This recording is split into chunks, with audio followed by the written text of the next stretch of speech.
Si Chun was not just an ordinary student anymore. He was someone who had lived through the end of the world once before, carrying memories no normal person should ever have.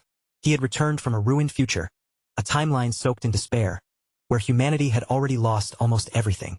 In that future, the entire world had fallen under the rule of demons, and every corner of civilization had been crushed beneath their power. By the very end, Si Chun had become the last survivor left standing, completely alone in a world that had already collapsed. For years, he kept fighting through endless bloodshed and hopeless battles, until he finally managed to corner and defeat the demon king himself. But the price of that victory was his own life, because Si Chun destroyed himself together with the demon king in one final desperate explosion. And then, just as everything should have ended, a blinding white light swallowed his vision completely. When Si Chun opened his eyes again, he found himself lying in the past, inside the familiar dorm room from his old university days. At first, his mind was a complete mess. He stared around in confusion, wondering if this place was some kind of afterlife waiting for him after death. But when he turned toward the window and looked outside, he saw people standing there like everything was perfectly normal, their figures moving through the sunlight as if the nightmare had never happened. That ordinary sight made Si Chen's thoughts slowly begin to settle, and piece by piece, he started to understand what had really happened. After a long, stunned moment, the truth finally struck him. The wish he had made at the very end had actually come true. Si Chun had returned 10 full years into the past, back to the time when he was still just a university student. But before he could fully process this impossible second chance, a strange holographic screen suddenly appeared in front of him. The glowing interface announced that Chun had completely integrated the power of gluttony, its words hanging in the air like something from another world. As Si Chun stood there staring through the window, he realized that only 3 years remained before the first demon lord, Wrath, would descend upon the world. That name alone was enough to make his expression turn heavy, because he remembered better than anyone that this demon lord caused everything that came after. Wrath was the monster who first tore open the gates of hell, and once those gates appeared, the other demon lords entered the human world one after another, dragging mankind into disaster. So Si Chun made up his mind right there. Before Wrath could ever open those gates, he had to find the place where that demon lord would appear and eliminate him first. Pulling himself out of those dark memories, Chun turned his attention to the floating interface beside him, where his personal stats were displayed in clear, glowing text. He stared at it with a frown, wondering whether this was some kind of game-like menu or mysterious system, because nothing like this had existed for him in his previous life. Back then, the only thing he had been able to rely on was his awakened ability, a rare power that only one person out of 10,000 could ever possess. The National Awakener University had been created to gather and train people with that kind of potential. Unfortunately, during Chen's first life, he completely failed to awaken while studying there, and because of that, he slowly became used to being pushed around and bullied. That was exactly why he had just woken up inside the infirmary.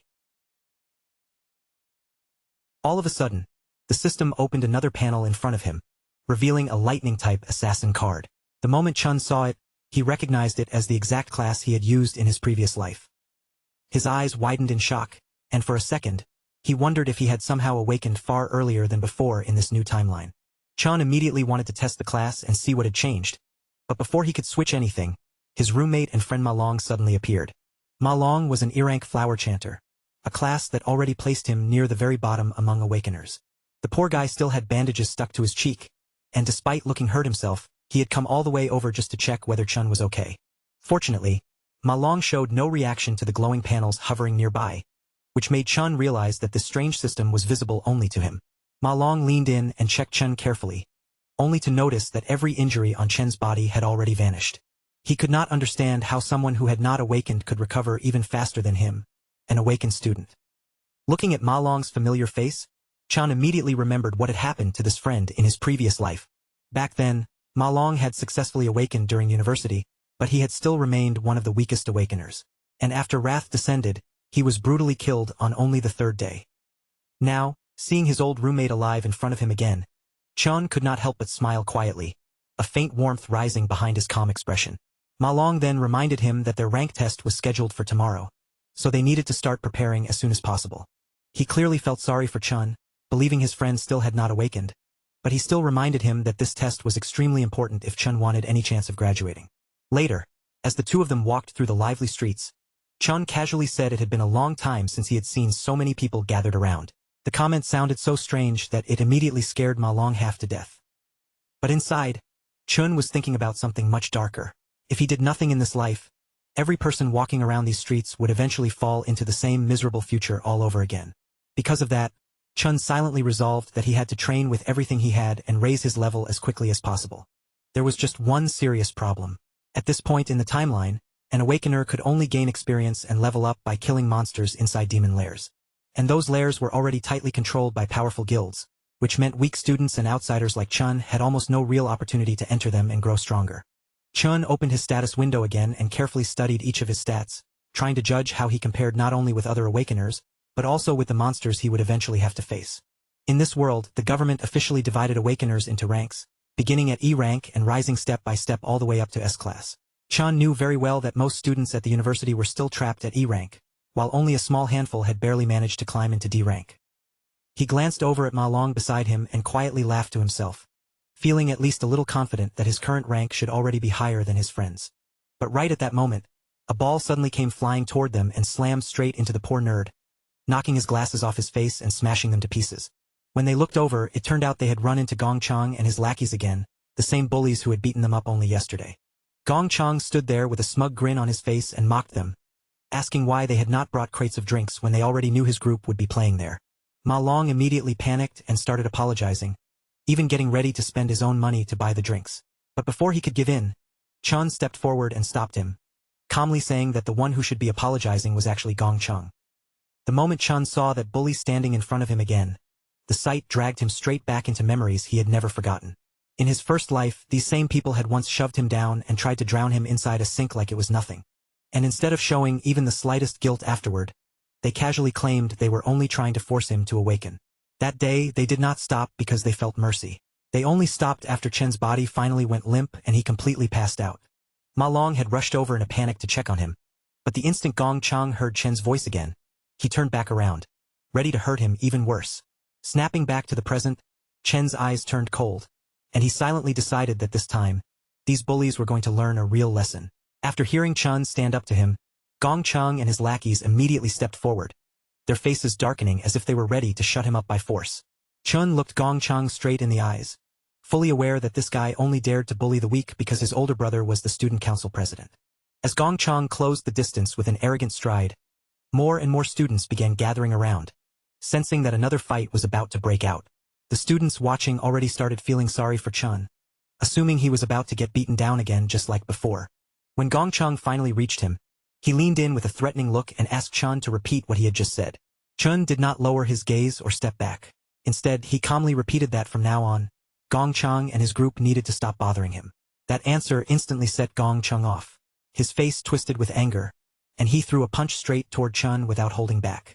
But this time, Chun only lifted his fist and met the attack head-on, blocking it with frightening ease before forcing Gong Chang backward.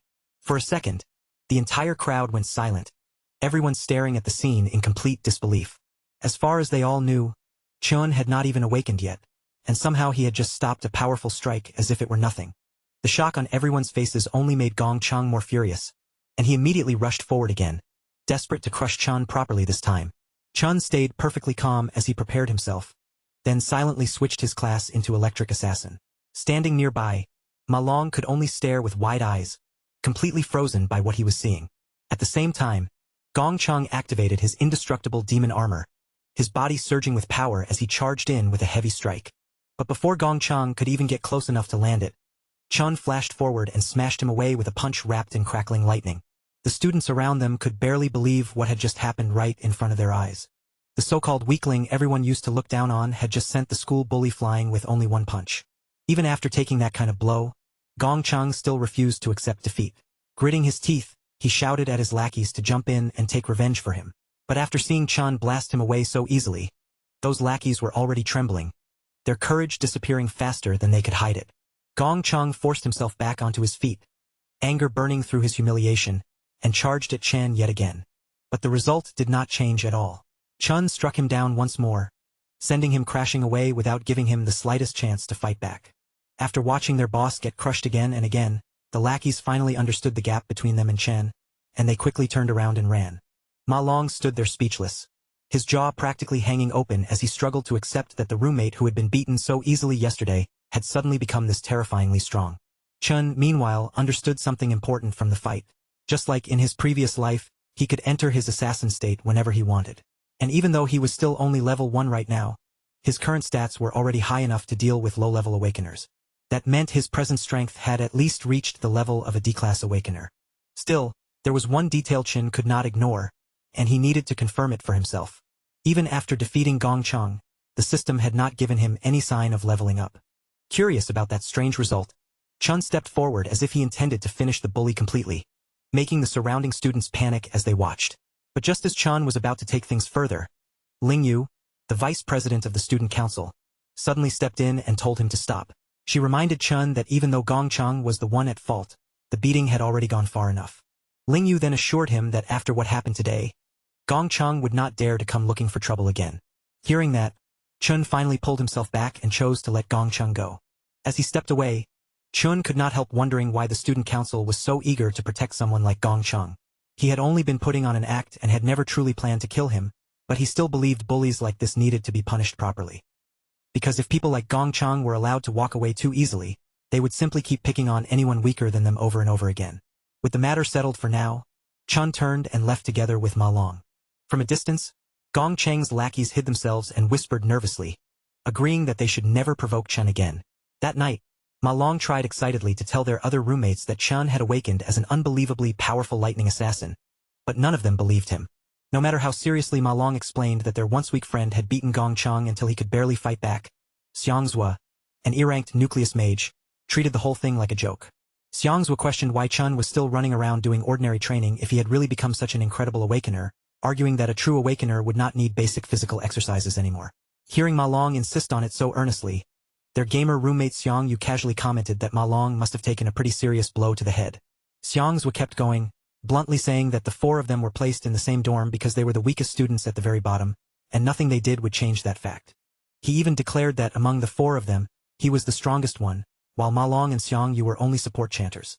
Then Xiangzhua proudly flexed a little, convincing himself that there was absolutely no way Chun had truly become a lightning assassin. With his confidence swelling higher than ever, Xiangzhua started imagining that maybe, during tomorrow's final graduation test, he might even break through and raise his rank. Meanwhile, at an E-ranked demon lair, Student Council President Gong Ting finished his own training and calmly walked out with Ling Yu at his side.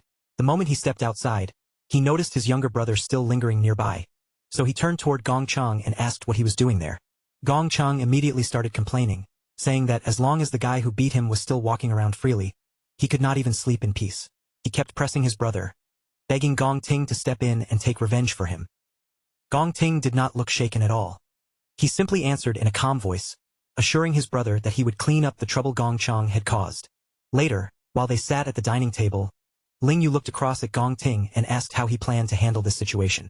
Gong Ting did not answer directly. Instead, he asked her whether the boy Gong Chang talked about was truly as strong as his brother claimed. Ling Yu reminded him that the entire school had fewer than 10 D-ranked students, and every single one of those rare students had already been recruited into Gong Ting's club. She then added that ordinary students did not even have access to demon lairs the way Gong Ting did, so there should be no normal student capable of standing against him. Outside, while rain poured down heavily, Chun kept running through the storm like a madman, his clothes soaked through and his body drenched from head to toe. He had set himself a brutal goal: run a full 20 kilometers while carrying a bag packed with 100 kilos, almost twice his own body weight. Chun understood better than anyone that basic training was essential for pushing an awakener's limits, because without a strong enough body, high-level powers would eventually become impossible to control. As his feet kept pounding against the rain-soaked ground, memories of his sister, his only remaining family, surfaced in his mind, especially the day she was killed when Demon King Wrath descended into the human world. Back then, that demon lord had slaughtered countless humans in an instant, and Chun had been forced to watch his sister die right before his eyes. From that moment on, defeating that demon king became Chen's most important goal, because Wrath's arrival was the beginning of every disaster that followed. Chun knew that even though 3 years remained before Wrath's descent, the demon lord was already growing stronger somewhere. If Chun wanted even the slightest chance of winning, he had to grow faster than him. Right then, while Chun was still pushing himself through the rain, his sister Si-Yun suddenly called him. The instant he heard her voice again after so many years, Chun froze into silence, unable to speak for a moment. Si-Yun explained that she had not been able to call earlier because she was busy with a competition, and she happily added that if she managed to win a prize, their rent problem might finally be solved.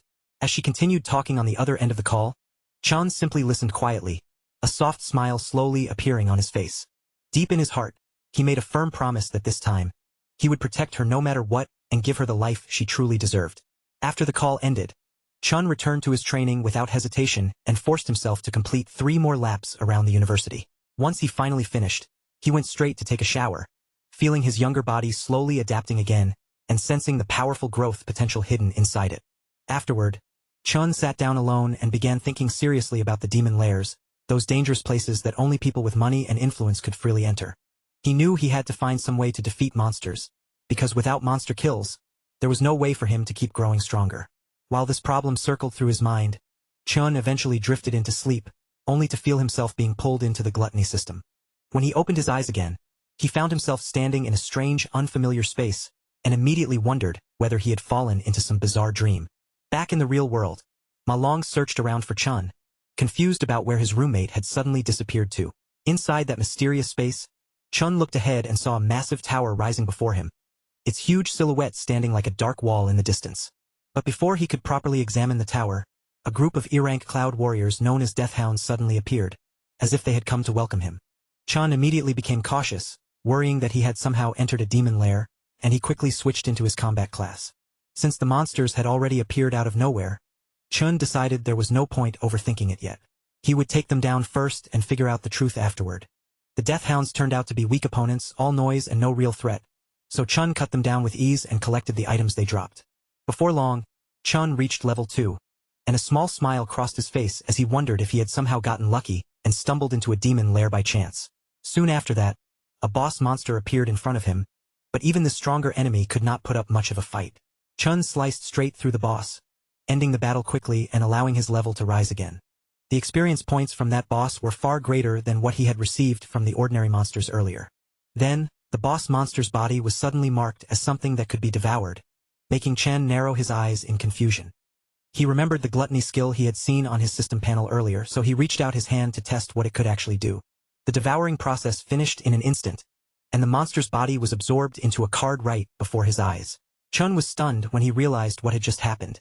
Defeated monsters could be transformed into new classes that he himself could use. Very quickly, he understood that this was the exact same terrifying ability once used by the demon lord Lan Yu. The thought that he now possessed a power identical to a demon lord's made Chen's heart shake with unease. In this world, almost everyone was born with only one class, and even the rare geniuses who had 2 were already considered extraordinary. But Chun was different now, because this ability meant he could hold as many classes as he wanted. He could not help wondering how he had obtained such an absurd power, and at the same time, he questioned what that dark tower standing before him truly was. While those thoughts raced through his mind, an overwhelming presence suddenly pressed down on him, and a new demon appeared, gripping 2 S-rank blades. Just from the pressure around it, Chun could tell this demon was clearly S-rank, which meant he had almost no real chance of winning in a direct fight. Even knowing he was badly outmatched, Chun still summoned a lightning sword into his hand, ready to risk everything and fight for his life. But then something strange happened. The demon standing before him looked straight at Chun and somehow called him by name. The demon clashed with Chen again and again, trading strikes with him in the middle of that strange space, but it was painfully obvious that the monster was not fighting seriously at all.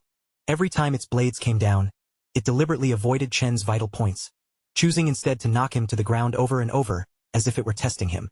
Only after driving Chen's body close to its limit did the demon finally slow down and open its mouth to speak. It told Chun that if he wanted to live, he could remain here and guard the tower together with it. Chun rejected the offer without hesitation, and the demon immediately punished him by slashing brutally across his arm. The demon then warned that it could end his life at any moment, explaining that the only reason Chun had survived this long was because he was the first person capable of reaching this place. It told him to think carefully one more time, but even with blood running down his arm, Chen's eyes still refused to lose their light. Ignoring the danger pressing down on him, Chun rejected the demon again, making it clear that he had no intention of becoming its guard. Then he shouted with everything he had and rushed forward once more, determined to strike back no matter how impossible the fight looked. But during the entire battle, Chun had not just been getting beaten down. He had been watching the demon carefully, studying every movement it made. He had noticed that before each swing, there was a tiny delay of exactly 0.4 seconds. That narrow window was enough for him to read the angle of the demon's wrist, predict the path of the blade, and dodge at the perfect moment. He had also caught another weakness. After every attack, the demon paused for 0.2 seconds before it could recover. Chun planned to use that tiny opening to slip past its guard and aim his next strike directly at its heart.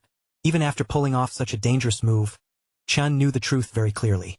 As a D-rank, he could not truly defeat an S-rank monster, so his real plan was only to paralyze it long enough to escape. He managed to land the move exactly as planned, then immediately turned and sprinted toward the only light he could see, hoping desperately that it was the exit. But just as Chun reached that glow, the light suddenly disappeared right in front of him. The demon calmly told him that the light had only been an illusion, and that in this place, there was no real way out. It then explained that this palace was not a demon lair at all, though it still praised Chun for discovering the flaws in its attack so quickly. The demon finally revealed its true name as Purgatory Rakshasa, then told Chun that he really was the one capable of bringing hope. When Chun looked more closely at Purgatory Rakshasa's body, his expression suddenly changed in shock. He realized that this exact appearance was something he had seen before on Demon King Lan Yu.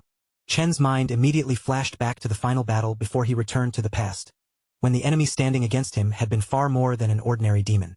During that desperate fight, the creature had first transformed into a massive dragon. After that, it kept shifting into other terrifying high-level monsters, each form more dangerous than the last. It unleashed boiling magma, poisonous vines, and lightning so powerful that it even surpassed Chen's own. But among all those monstrous transformations, the one that had left the deepest impression looked exactly like the demon standing before him now. Chen suddenly understood something shocking. Every single transformation he had seen must have been part of Demon King Lan Yu's power. And since that power had now been absorbed into him, the Purgatory Rakshasa in front of him was actually a manifestation of gluttony inside his own body. Purgatory Rakshasa seemed impressed by how quickly Chun pieced it together, calmly saying that he was truly worthy of inheriting the power of this entire dimension. Chun frowned at those words, unable to understand what the demon meant by an entire dimension. At that moment, a golden void key appeared in Purgatory Rakshasa's hand, shining as the only thing that could open the path in and out of the giant tower behind it. Purgatory Rakshasa explained that Demon King Lan Yu had once devoured countless powerful monsters, and its sacred duty had been to guard the tower that imprisoned the strongest among them. Now, Purgatory Rakshasa chose to hand that key over to Chen, wanting him to devour those demons, grow stronger through them, and inherit the mission it had guarded for so long. Still confused, Chun could not help asking why a demon would ever choose to help a human. The creature answered that even in the demon world, there were good beings and evil ones, and one vicious monster had slaughtered its entire clan purely for amusement. Since that day, Purgatory Rakshasa had been waiting for a chance to take revenge. Now it believed Chun was the person who could finally fulfill that wish, saying that someone had been right about him being their greatest hope. Chun immediately focused on that detail and asked who that person was.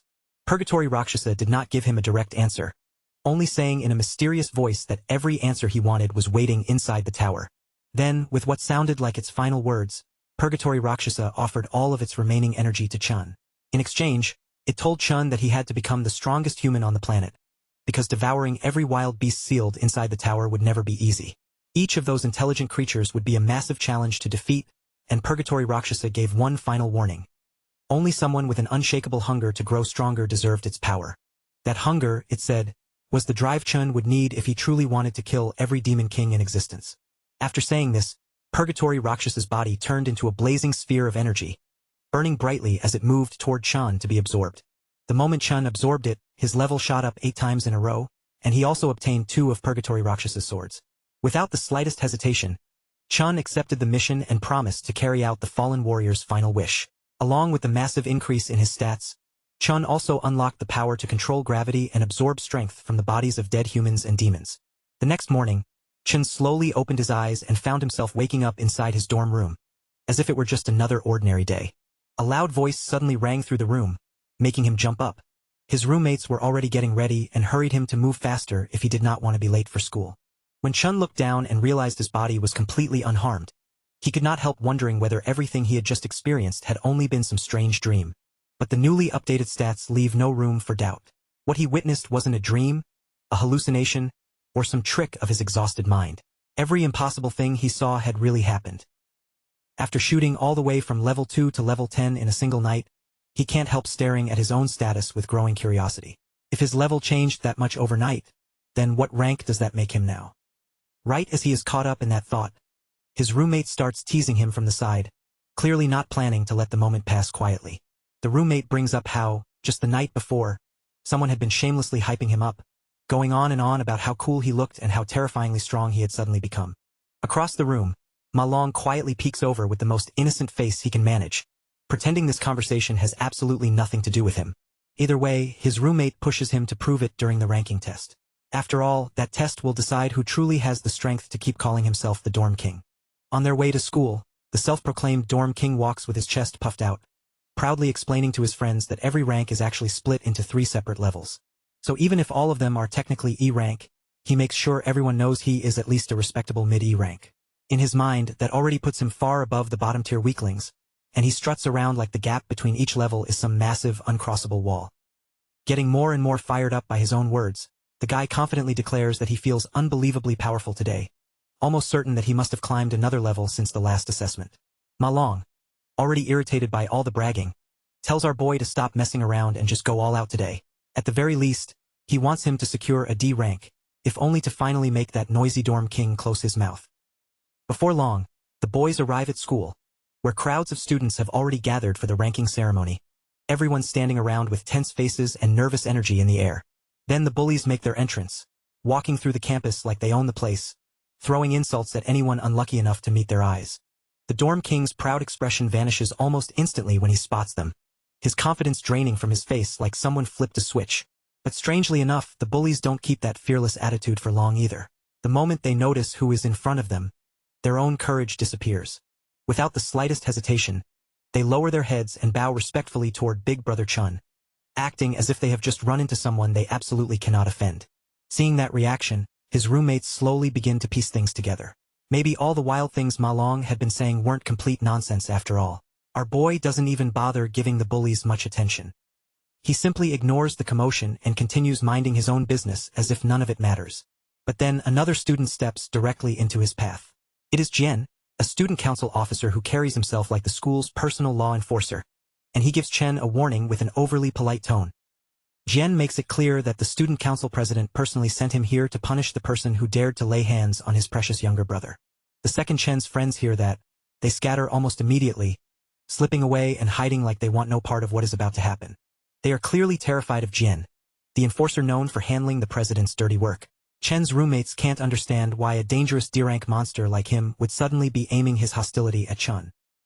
Jian steps in close, invading Chen's personal space without holding back. With a smug look, the president's loyal follower boasts that his sense of smell is so sharp, he can judge exactly how powerful someone is just by standing near them. And according to him, what he smells from Chen right now is nothing impressive at all.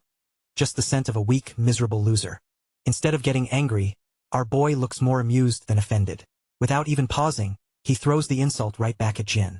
The moment Jian is called a dog, his expression twists with rage, and he completely loses his temper on the spot. Before the situation can explode into an actual fight, the overgrown pup's master orders him to stand down, making it clear they are not going to create a public scene in front of everyone. After looking into what happened, he discovered that his younger brother had actually been the one who started the conflict in the first place. So in the end, getting beaten up was simply the natural consequence of picking a fight with someone far beyond his ability to handle. Even so, after saying that, the president fixes Chun with a cold glare, sharp enough to feel like daggers cutting through the air. But our hero doesn't shrink back at all. He meets that pressure without the slightest hint of fear, completely untouched by the threat in the president's eyes. Just then, a professor steps forward and announces that the rank assessment ceremony is officially beginning. He instructs every student to come forward when their name is called. Hearing the announcement, the president tells his lapdog that they are leaving. In his mind, this was only a one-time incident, and after being warned, Chun surely wouldn't dare cause trouble again. High above the crowd, a man watches the ceremony with interest and asks the vice president why she came to observe the rankings today. With a curious glance, he wonders if some particular rookie has managed to catch her attention. The woman only gives a faint, knowing smile, saying that this year's assessment is going to be rather interesting. Before long, Xiang's name is called out, drawing the dorm king's attention as his turn finally arrives. The dorm king suddenly looks a little nervous as he steps toward the door, his earlier confidence no longer quite as steady as before. The moment he passes through, the atmosphere on the other side changes completely, as if he has stepped out of the school and into another world. The assessment is carried out one student at a time inside a special demon lair. Deep within that space sits a demon heart connected to wires, and by absorbing an awakener's energy, it measures both their current rank and their future potential. Once the Awakener releases their full power, the signal is transmitted back to Earth, and only then are the assessment results revealed for everyone to see. When the Dorm King's result appears, his rank turns out to be exactly the same as it was during the last test, without even the smallest improvement. However, the professor frowns in confusion when the potential score does not appear right away, the delayed result making the room feel strangely tense. Ma Long fixes his eyes on the shifting numbers, watching every flicker of the display as if the next second might change everything. But after all that suspense, Xiang's was maximum potential finally appears, and it is only C rank. He walks out looking completely deflated, finally realizing that the progress he had imagined was nothing more than wishful thinking.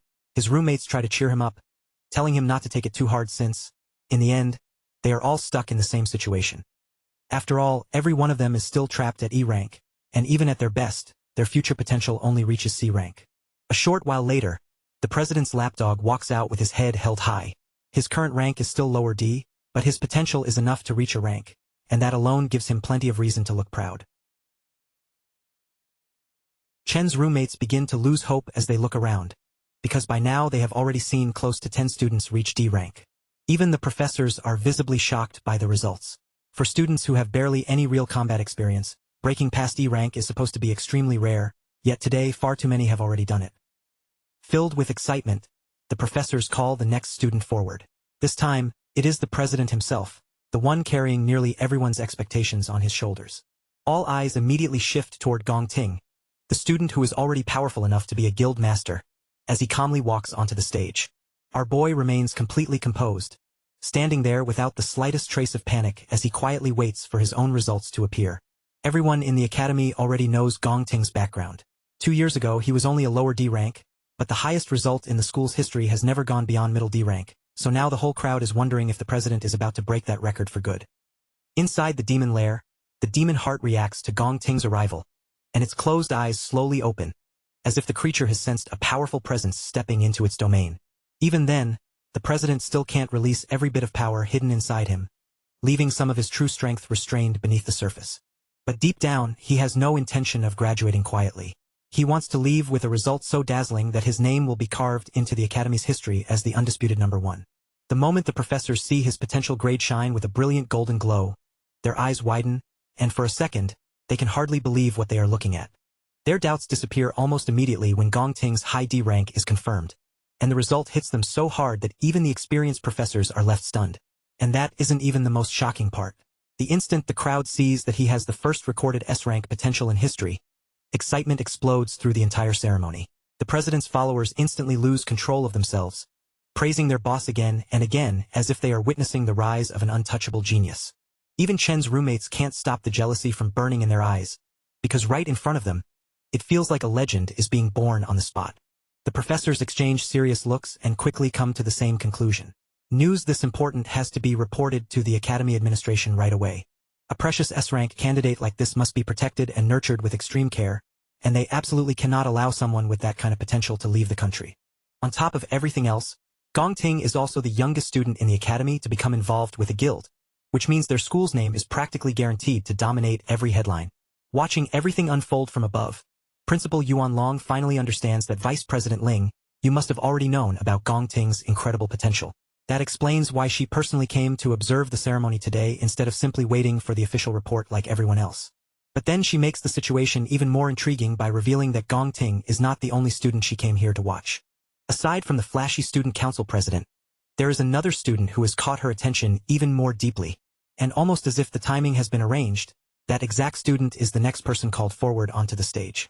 Jian suddenly gets a nasty idea and turns his attention toward the mysterious urban legend, mocking him with a grin and telling him not to embarrass himself by ending up as E-rank trash like his roommates. He sneers that if Chun really produces that kind of result, the whole group will become a complete laughingstock, adding that people like them are already a disgrace just for showing up at such a prestigious event. Long immediately steps up for his friend, refusing to let Jian's words go unanswered, and boldly declares that Chun is about to shock every single person watching. The entire crowd falls into tense anticipation, their eyes fixed on Chan as they wait to see whether the rumors around him are real or just empty noise.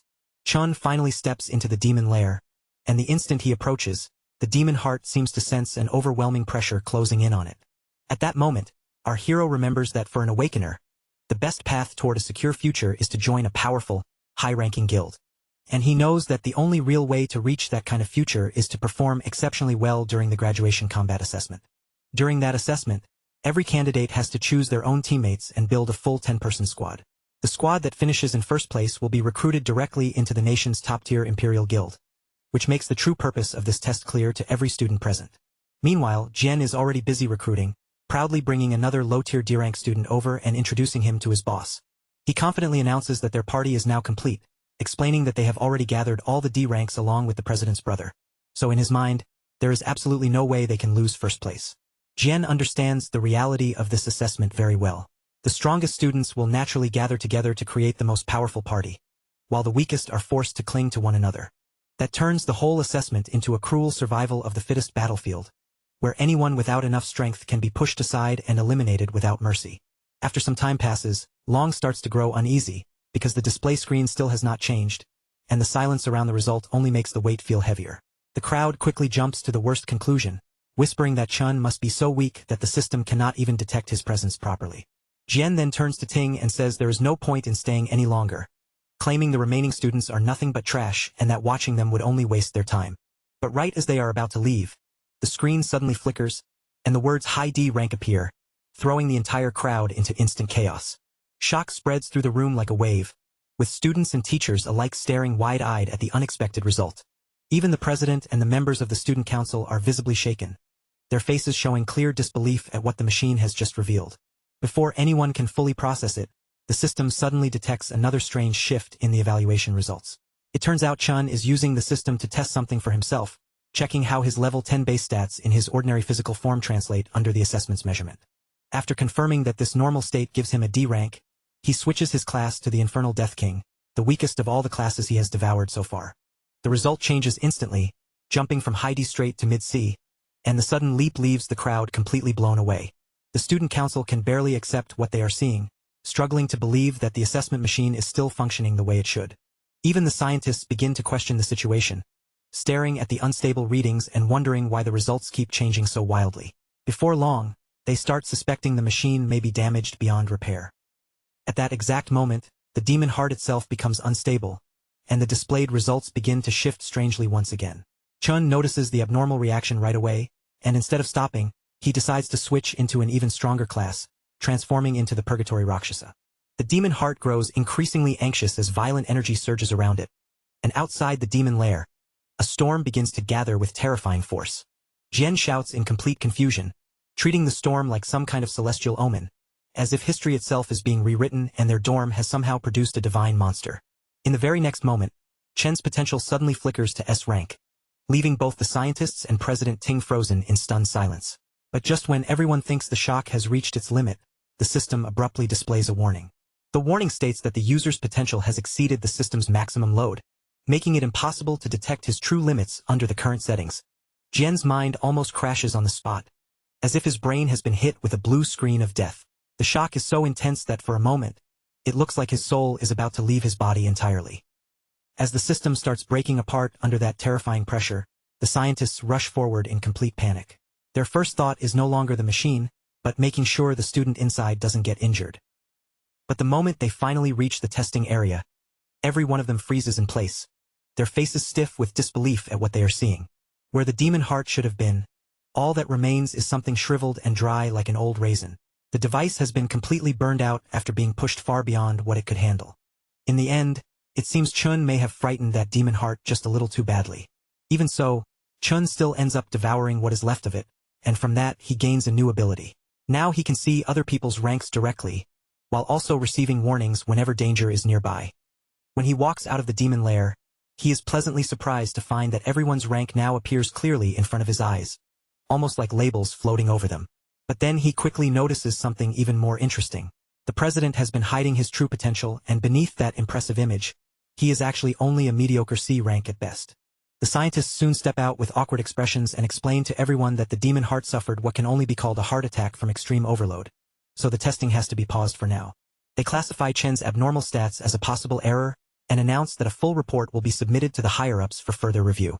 As for the remaining students, they are told to return the next day, when a replacement testing device will be ready. On the way back, Chen's roommates can barely contain themselves. After what he just did in front of the entire school, they hype him up like he has already become an absolute legend. Jian, on the other hand, clearly cannot swallow his jealousy, and the frustration is written all over his face. He angrily calls Chen a fraud, then demands compensation for breaking the machine and wasting the student council's time, acting exactly like a sore loser who cannot accept what just happened. Just as Chen's patience reaches its limit and he looks ready to crush the guy right there, Ting suddenly steps in and immediately calls Jian out. The president warns him not to show disrespect toward their teammate, and the words hit Jian so hard that he is left completely stunned. Then Ting turns toward Chen and extends his hand, openly inviting this newly revealed powerhouse to join his team. With calm confidence, Ting promises that if they work together, they will without a doubt achieve the highest score the academy has ever seen. Behind him, Jian starts to panic. He knows that if Chen joins, someone will have to be removed from the team to make room, and that decision will definitely create trouble with the brothers. Jian understands better than anyone that joining Ting's team is practically a guaranteed ticket to first place. That only makes him wonder what exactly is so special about Chen, especially when others couldn't buy their way onto the team no matter how desperately they tried. For the sake of the situation, Jian forces himself to swallow his pride.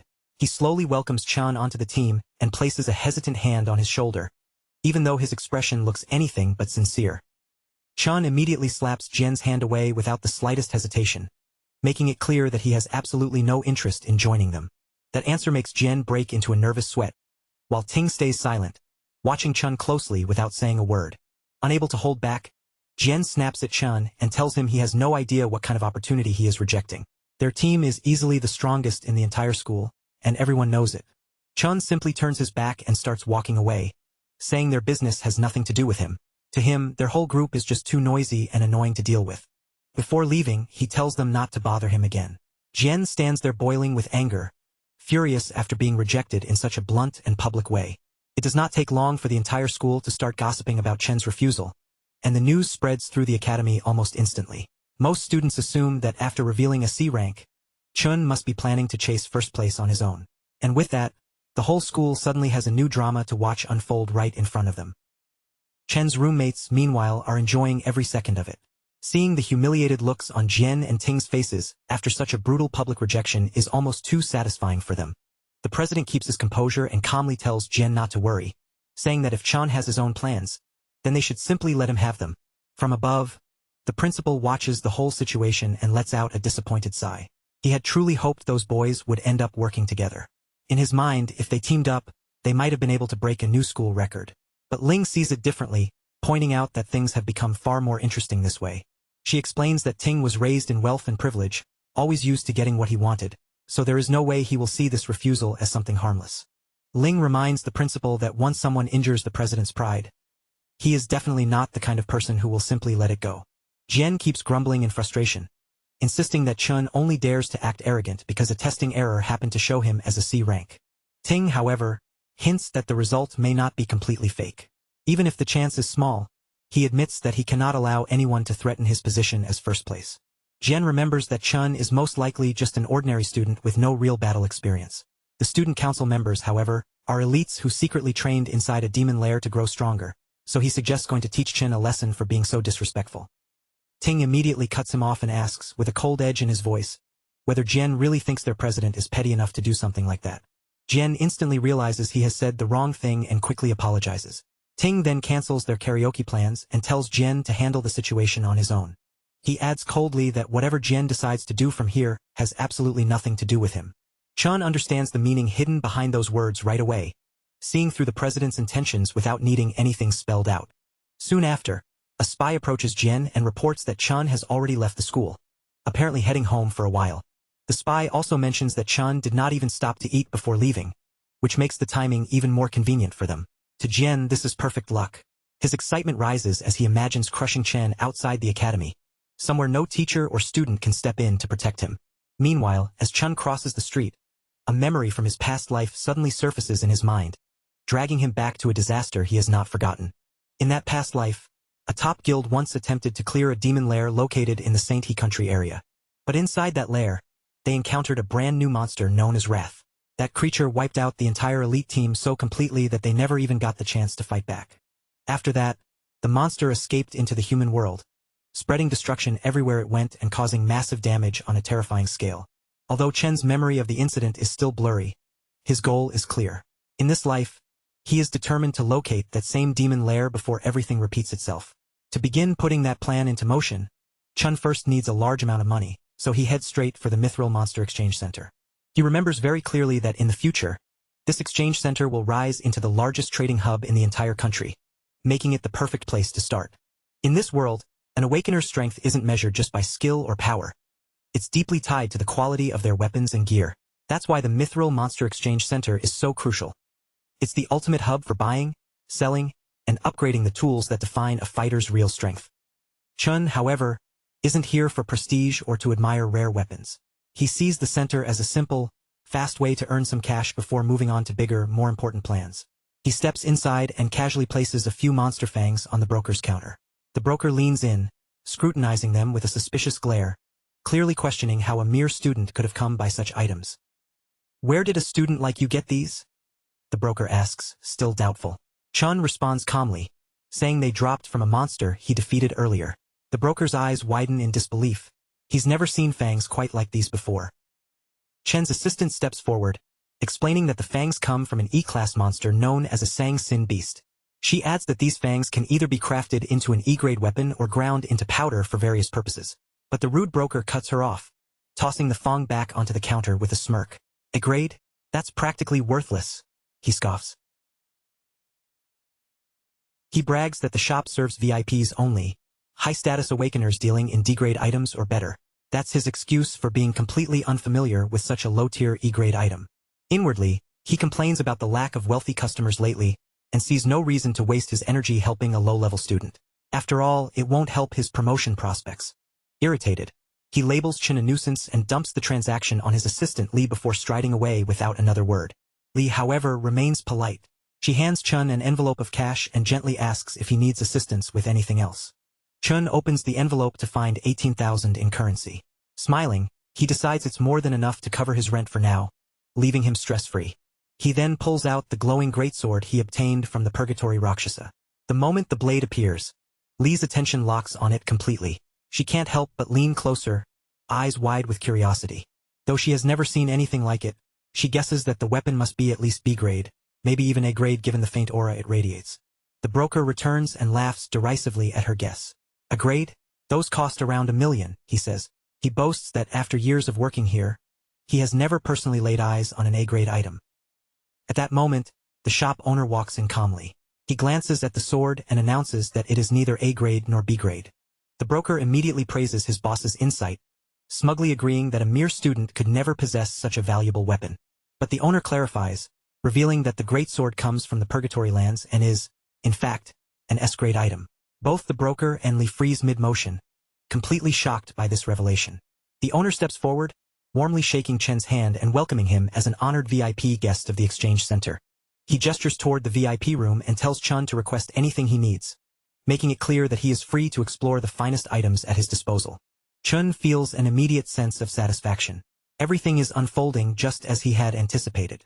The guild boss, Qingzhu, has finally appeared right on schedule, exactly when Chun planned it.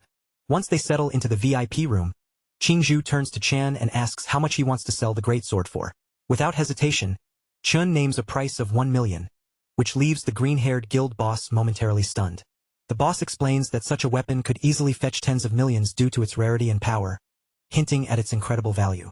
Chun calmly explains, however, that he isn't selling it outright. He just wants to use the greatsword as collateral for a 1-month loan of 1 million. This statement surprises Qingzhu even more. He immediately recognizes Chen's sharp intellect and begins to wonder exactly who this young man is.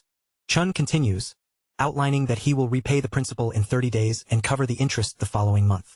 Before responding, the guild boss politely asks Lee to step outside, wanting to discuss the terms privately with Chun. Once Lee leaves, the man notes that he is aware Chun attends the National Awakener University, where seniors are about to graduate soon. He also mentions that he knows the graduation test is in 30 days and that the prize money for first place is exactly 1 million, the perfect sum for this loan.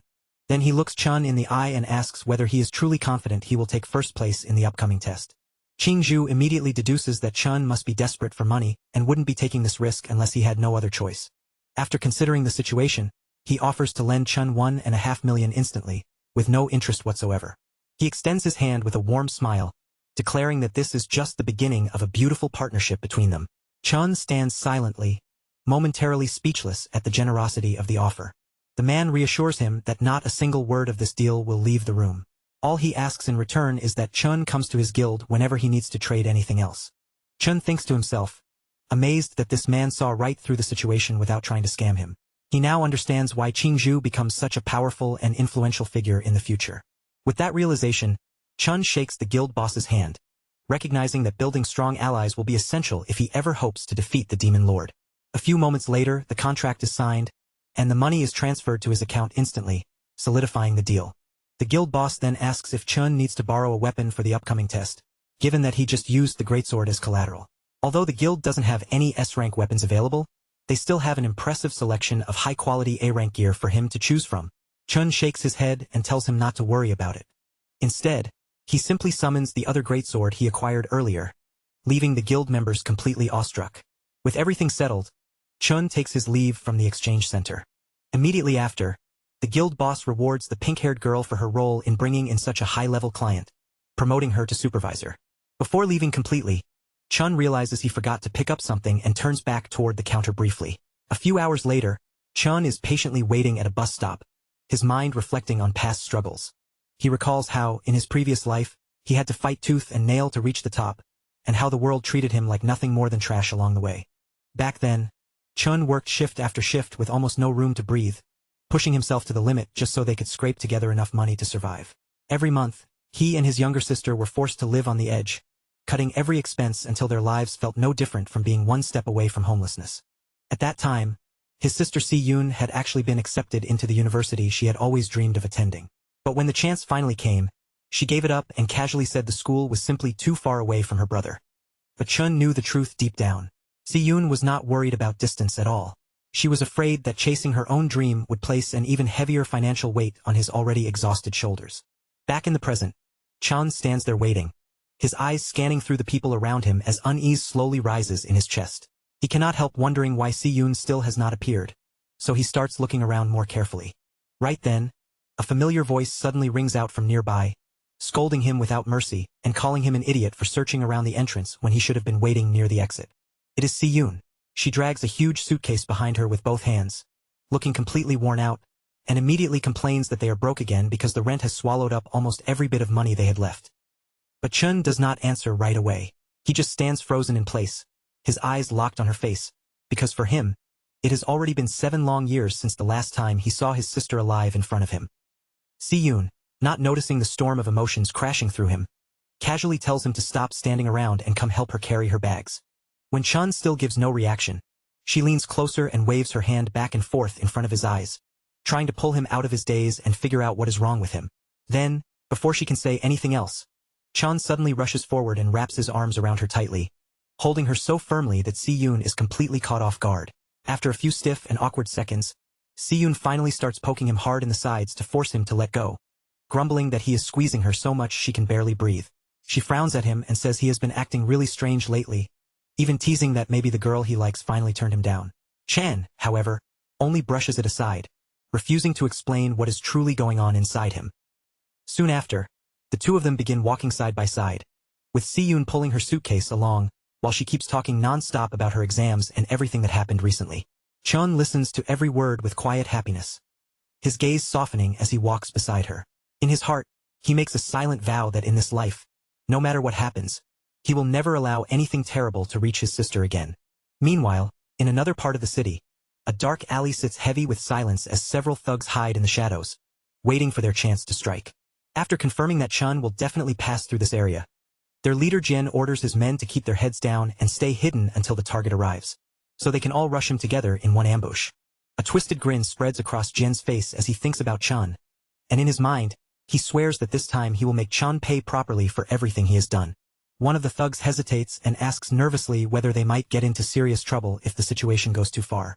The Cloud Assassin coldly replies that at first, he only planned to teach that guy a small lesson, but after their recent encounter, his anger has burned far beyond that. Remembering the humiliation Chen forced him to swallow, Jian tells his goons not to take all the fun for themselves. He wants to personally deal with Chun and give him a lesson he will remember for the rest of his life. Jian keeps bragging to himself that he is the greatest cloud assassin around, almost drooling as he imagines Chen's face twisting with fear and despair once he finally corners him. As Chan and Si-yoon continue walking together, Si-yoon glances at him from the side and points out that he has been acting off lately, wondering aloud if the pressure from exams has started getting to him. But almost immediately, she waves it off with a teasing tone, saying that a weakling like him should not think too deeply about things that are too heavy for his little brain. Then she reminds him of the very advice he once gave her. No matter what kind of trouble comes, they just need to keep moving forward and leave the rest to fate. Wanting to cheer him up, Si-yoon suddenly starts singing a motivational song in a bright, playful voice as the two of them step deeper into the alley. Chun feels a small warmth in his chest, pleasantly surprised that Si-yoon can notice even the slightest change in his mood. Still, he also realizes that she has no idea he has awakened new powers, let alone gained the wealth to change their lives. When Chun answers with calm confidence and tells her he is completely fine, Si-yoon narrows her eyes a little, wondering whether this is really reassurance or just his stubborn male pride talking. Si-yoon shakes her head with a faint smile, quietly thinking to herself that her brother really does seem to be growing into a man at last. Behind them, one of the thugs carefully follows at a distance, then leans toward Jin and reports that their target is not alone. Chun is walking with a girl. Instead of being bothered, Jin becomes even more excited. His eyes light up as he remembers that this alley has no cameras, meaning they can act freely without worrying about being caught. But Chun instantly senses the malice creeping up behind them. Without even needing to turn fully, he realizes these are the same pieces of trash from the student council. Keeping his expression steady, Chun takes out a pair of wireless earbuds and gently places them into Si-yoon's ears. He tells her to listen to a song he has started enjoying recently, making his voice sound casual, so she will not notice the danger closing in behind them. Si-yoon is a little surprised, since Chen almost never listens to music, but she accepts it anyway, thinking that maybe this is a chance to understand the strange new side of her brother a bit better. Only after the music begins to cover her ears does Chun slowly turn around. His eyes sharpen like blades as he stares down the scumbags advancing toward them. With the song playing clearly in Si-yoon's ears, the thugs suddenly charge forward from the alley shadows, and in the next instant, the fight erupts. Chun instantly switches into his lightning class, electricity like power surging through his body. In his mind, he remembers that 7 years have passed since he lost his sister, and now that he has finally gotten her back, he refuses to let anyone threaten her again. Rage flashes through him as he wonders where these lowlifes found the courage to attack them. Then Chun shoots forward with terrifying speed, moving like a bolt of lightning tearing through the alley. The first thug barely has time to react before Chen's kick slams into him with brutal force, sending him flying backward and making the others break into a cold sweat. Chun does not slow down for even a second. He charges power into his fist and punches 3 attackers one after another, then closes in on the 4th and finishes him with a vicious knee strike. One of the remaining goons somehow gathers the courage to rush in and attack, but Chun simply reaches out and catches his hand. With almost no effort at all, Chun crushes and snaps it as easily as breaking a piece of dry spaghetti. The thug screams in agony, clutching at his ruined hand, but Chun gives him no chance to recover and drives a heavy punch straight into his nose. Watching his men get tossed around like they are nothing, Jen freezes where he stands, his confidence crumbling as he wonders how Chun could have suddenly become this strong. But Chun still does not stop. He keeps throwing punches left and right, knocking down anyone who gets in his way while steadily forcing his way toward the Cloud Assassin. When Chun finally reaches him, Jen stiffens and desperately tries to convince himself that he is still the strongest assassin alive. Jen shouts that he cannot possibly lose, but Chun answers with action instead of words, smashing him with a devastating punch that rips him out of his delusion and sends him flying. Chun immediately rushes after him, giving Jen no breathing room, and unleashes a brutal chain of punches that knocks several of his teeth loose. The Cloud Assassin rolls violently across the ground, his body scraping through the alley before he finally crashes hard into a wall. When Jen struggles to lift his head, the first thing he sees is Chun standing right in front of him, staring down at him with the terrifying pressure of a demon. Chun stands over the defeated Jen, looking down at him like he is nothing more than garbage on the ground. In a cold voice, he reminds this piece of trash that he already gave him a warning before and told him clearly to stay away. His gaze cuts straight through Jen, sharp enough to feel like it is staring into the man's soul. Then Chun asks whether brainless scum like him cannot even understand the most basic words when another human being speaks. By this point, Jen is beaten so badly that he barely even looks like the arrogant assassin from before. His legs have gone completely numb, and half the bones in his body feel as if they have been shattered beyond repair. Only now does Jen finally understand that he picked a fight with the absolute worst person possible. Broken and terrified, he can barely move his mouth as he forces out a weak, pathetic apology. Chun does not let him keep talking. He grabs Jen by the collar, yanks him close, and presses a cold dagger right against his face, instantly choking off whatever excuse he was trying to make. As Jen stares into Chen's eyes from that close, the so-called top assassin finally sees the truth with perfect clarity. There is no fear in Chen's eyes, and not even the slightest hesitation to kill. That kind of pressure is impossible for an ordinary high school student to have.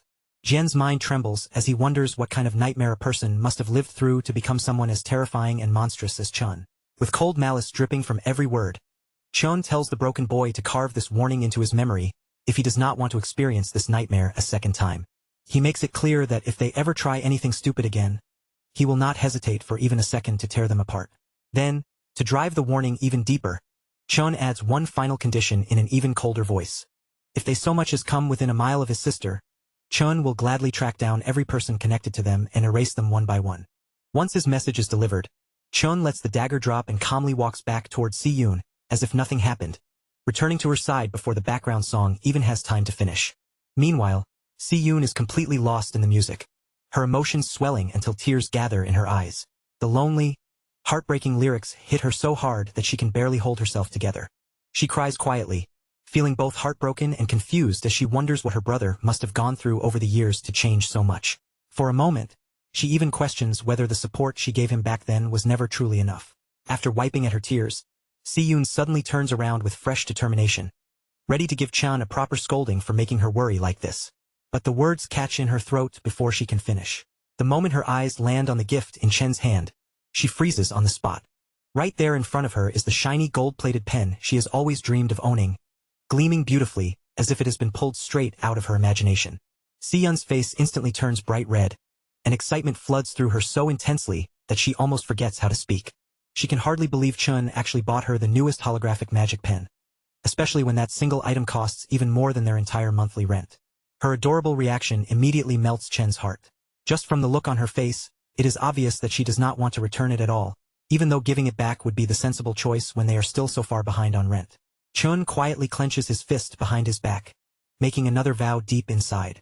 In this life, he will protect that smile no matter what, and he will make sure Si-yoon gets into the dream school she gave up before. Later, back at home, Si-yoon spends hours happily playing with the pen, tracing glowing holographic drawings through the air as light dances around the room. Chun sits nearby, quietly eating a bowl of homemade ramen she prepared for him. As he watches how much she loves the gift, a genuine warmth settles in his chest. Still, reality soon catches up with Si-yoon. Even while she loves the pen, she cannot help worrying that Chun spent so much money on her when they still have not even covered next month's rent. Chun only gives her a proud, reassuring smile and then reveals something she never expected. Their rent for the entire year has already been paid in full. He casually claims that a small business venture with a friend has been making a lot of profit lately. But Si-yoon is far too sharp to accept that so easily, and she immediately shoots him a suspicious glare. From the look in her eyes, it is clear that she is not buying this unbelievably convenient business story for even a second. Even so, she decides not to press him any further. After all, she can barely remember the last time she saw her big brother laughing this openly and freely. So instead of interrogating him, Si-yoon gently pats him on the shoulder and gives him one simple request. Whatever secret side hustle he has gotten himself involved in, he just needs to promise that he will not push himself until he burns out. Meanwhile, at a quiet aquarium, Student Council President Ting stands with his cousin and shares a piece of shocking news with her. According to the best doctors in the city, their top assassin has been injured so severely that there is basically no hope of recovery. More than half the bones in Jen's body are shattered beyond repair. The fact that he fought Chun at all was already unexpected, but the terrifying condition he ended up in afterward is even more unbelievable. His cousin reacts with a chilling lack of concern. Instead of caring about Jen's fate, her only disappointment is that the number of elite graduate students joining his team has now gone down. But President Ting is just as ruthless. He brushes the loss aside without the slightest pity, saying he will probably perform even better without some useless NPC dragging him down. At that moment, their uncle speaks up as well, a man who also holds the position of the Academy's Director of Employment. Director Gong Xian calmly begins giving his official report, laying out the results of his investigation into Chen's recent actions. His detailed investigation into the chaos at the ranking ceremony has finally reached a conclusion, and the evidence leaves no room for argument. The result is undeniable. Chen's true ranking is actually higher than Student Council President Ting's. That revelation hits the former top student like a sudden shock, catching him completely off guard and freezing his confidence for a moment. Director Gong Xian then offers him a stern warning. He reveals that Ting's father has personally asked a vice chairman of the alliance to evaluate Ting's performance in the upcoming combat exam. Because of that, Ting has to make sure he shines brighter than everyone else. Still, in case he somehow fails to secure the spotlight, the director presents a backup plan. The green-haired girl, who also happens to be his uncle's favorite niece, will join Ting's team to make sure they secure first place overall. But the arrogant student council president rejects the offer immediately, without even taking a moment to think it over. He proudly claims that during the initial assessment, he did not even use a fraction of his real strength. Completely convinced of his own superiority, President Ting assures them that he alone is enough to dominate the entire academy. Back at the academy dorms, Chun washes himself off after finishing another brutal daily training session, a grueling 100-mile run while carrying a heavily weighted backpack. His mind is locked onto a single goal now. He has to win the $1 million prize waiting at the end of the upcoming graduation exam. That prize is his only real chance to keep his deal with Qingji from the Mithril Guild and build a profitable trade relationship that benefits both sides. With only a few short weeks left before the major exam arrives, Chun finally lies down in bed, letting his exhausted body rest while his focus remains fixed on what comes next. But Chun does not lie down just to rest his tired body. Even in sleep, he plans to keep pushing forward, grinding relentlessly without wasting a single moment. As his consciousness sinks into his demonic lair, Chun finds himself standing before Demon King Lan's enormous void tower, its dark structure rising high above him like a monument from another world. Without the slightest hesitation in his steps, he moves straight toward it, climbing the long and oppressive staircase that stretches all the way up to the tower's entrance. Previously, when Chun used his Gravehound King class for his first assessment, the result had landed at a respectable mid-C rank. But things were completely different with his Abyssal Fiend class. Its raw power was so overwhelming that it completely overloaded the Academy's normal rating system. Even the Demon Heart itself could not properly measure it, as if the class's true potential was far beyond what its classification could handle. Because of that, Chun realizes there is only one clear way to accurately judge the strength of his remaining classes. He has to unlock the Void Tower and test their destructive power directly in real combat, where numbers and ratings can no longer hide the truth. As Chun steps inside the tower, curiosity burns in his eyes. He cannot help wondering what kind of brutal and nightmarish trial this place is about to throw at him. But the instant he sees what is waiting beyond the entrance, his eyes widen in complete shock. In the blink of an eye, Chun is transported into a strange dimension, suddenly standing on the surface of a massive white planet, suspended in the middle of space. The moment he tries to take his first step, his body buckles under the pressure, and he drops to one knee, barely managing to keep himself from collapsing completely. This place is known as the Fallen Star Wastes, where gravity is 10 times stronger than on Earth, and Chun can feel that crushing weight pressing deep into his bones. When he turns back, the entrance to the tower has already vanished behind him. Chun immediately understands what that means. The only way to reopen the exit is to defeat the boss, so he has to adapt fast before any monster gets the chance to ambush him. Unfortunately, a phantom lion prowling nearby has no intention of giving him that time. With danger closing in and no other choice left, Chun instantly switches into his lightning class. The phantom lion lunges at him with terrifying speed, but Chun narrowly slips away at the last second and drives his blade straight into its shoulder. The beast roars furiously from the pain, yet the attack fails to cause serious damage because Chen's strike misses the vital points. Chun quickly realizes the problem. Under this crushing gravity, even his attacks have become slow, awkward, and sloppy, just like his movements. Before he can properly recover, the phantom lion easily forces him to the ground and pins him down, lowering its jaws as it tries to tear a bite out of him. That moment makes the difference painfully clear. These monsters have already adapted perfectly to the extreme gravity, while Chun is still struggling just to move. Chun lets the lion bite into his arm for a brief moment, enduring the pain just long enough to switch into his Abyssal Fiend class. The instant the change takes effect, his body is filled with a completely different kind of stat boost. By giving up some of his speed, Chen gains a huge increase in raw strength and stamina, exactly the kind of power he needs for close-range combat under this pressure. The shift in class immediately turns the battle around, and Chun slams the aggressive beast down with enough force to flip the entire fight in his favor. Rakshasa's gravity manipulation proves to be incredibly useful here. On a planet where gravity is already 10 times stronger than normal, adding a 3 times multiplier makes every impact brutally heavy. The phantom lion roars in rage and struggles beneath him, but Chun shows it absolutely no mercy, crushing the beast straight down into the ground. After finally defeating it, Chun collapses onto the floor and sprawls out on his back, trying to catch his breath under the crushing weight of the planet. Then Gluttony suddenly surprises him with a well-earned level-up notification, giving him at least one reward for surviving that brutal fight. From there, Chun learns something important. Every class he owns has its own star rating. Those stars represent how much his stats increase whenever he switches into that class, and right now, Purgatory Rakshasa has the highest star rating out of every option available to him. But even with that powerful advantage on his side, Chun still had to fight for his life just to defeat a single B-rank Phantom Lion. That truth makes one thing painfully obvious. Chun is still nowhere near reaching the full potential of his SSS rank talent. To make the situation even more frustrating, he notices that gluttony does not even give him the option to absorb the creature he just defeated. And since the exit still has not appeared after the Phantom Lion's death, Chun realizes this monster clearly was not the floor boss. Then, without warning, a massive door suddenly opens behind him. From within the darkness beyond the doorway, dozens of glowing eyes slowly appear, all staring directly at him. Reality crashes down on Chun all at once. The effort it took to defeat just one Phantom Lion was nothing compared to the nightmare that is about to come next. Countless B-rank monsters pour out through the door, rushing at him from every direction as claws, fangs, and bodies swarm over him all at once. Only now does Chun truly understand what Rakshasa was trying to warn him about. The demon had already told him that the tower was filled with merciless beasts, and that every step forward would be paved with endless pain and suffering.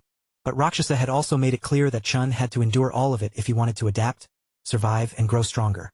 Chun suddenly jolts awake from his sleep, his body snapping up as if he has just clawed his way out of the worst nightmare of his life. Everyone else in the room is still sleeping peacefully, completely unaware that Chun has just experienced the agony of being ripped apart by monsters. At last, Chun understands the truth. Purgatory's Void Tower is not some easy shortcut that will let him level up instantly. He is only standing at the very beginning of a long, brutal, and painful road.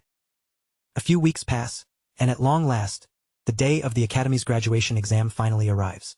Many VIPs have gathered to watch the new batch of promising students, their eyes fixed on the young talents who may soon rise through the ranks.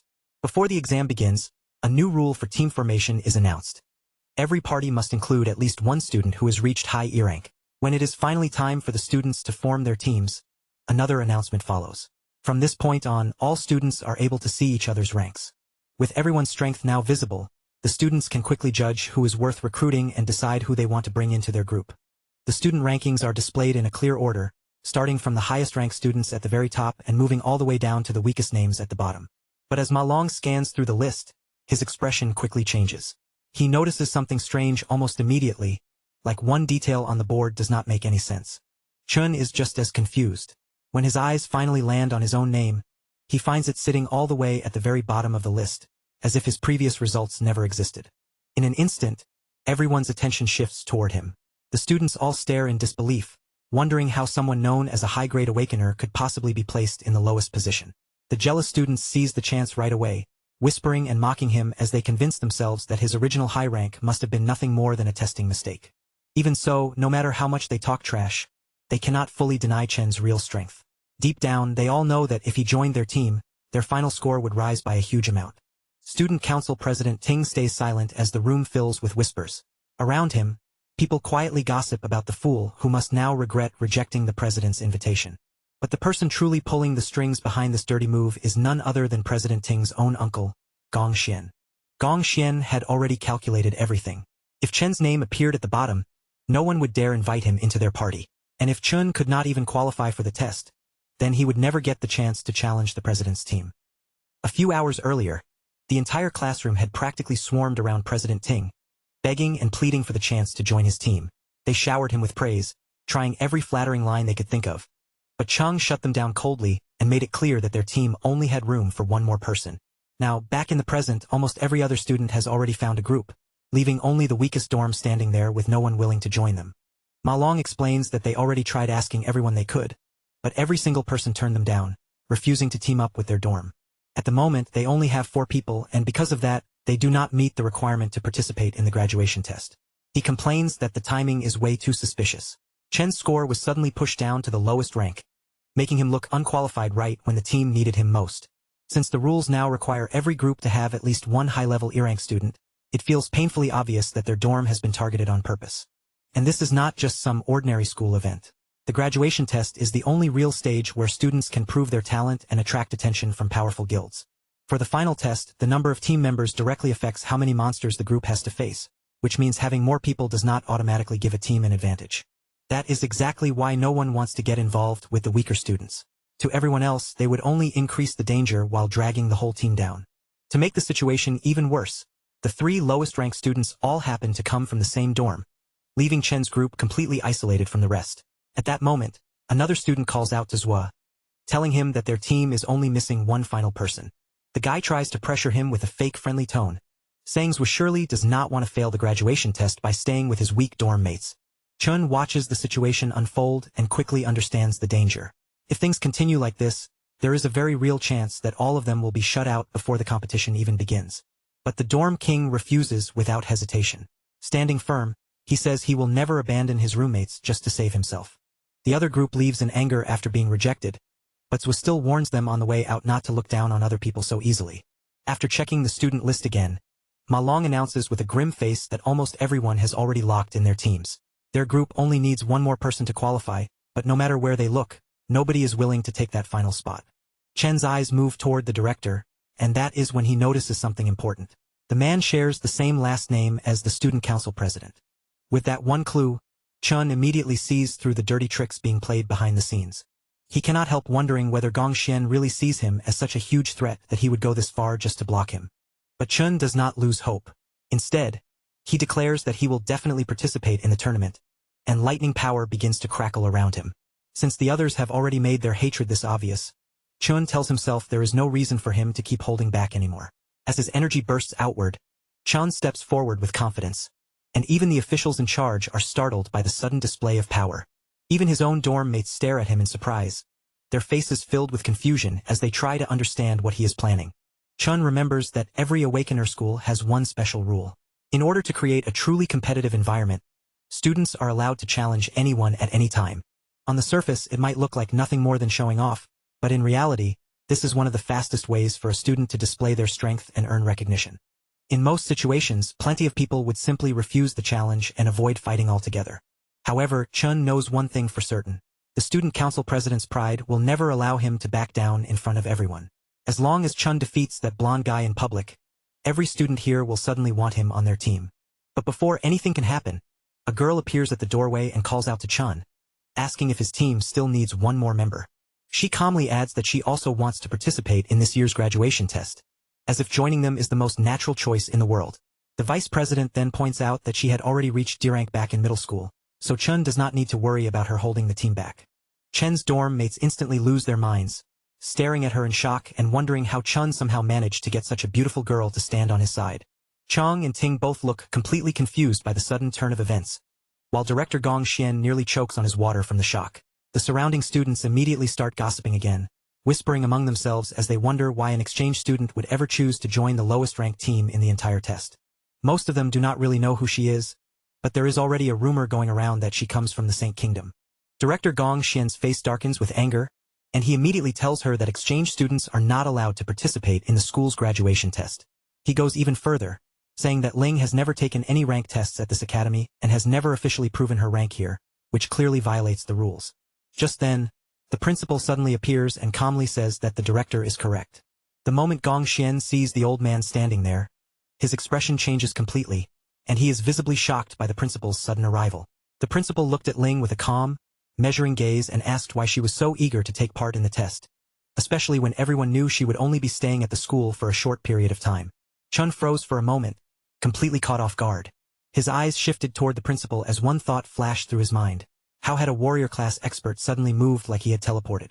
The old man then explained in a steady voice that letting Ling join the test would be unfair to the other students, and Ling, instead of arguing back, simply went along with his words as if she understood the point.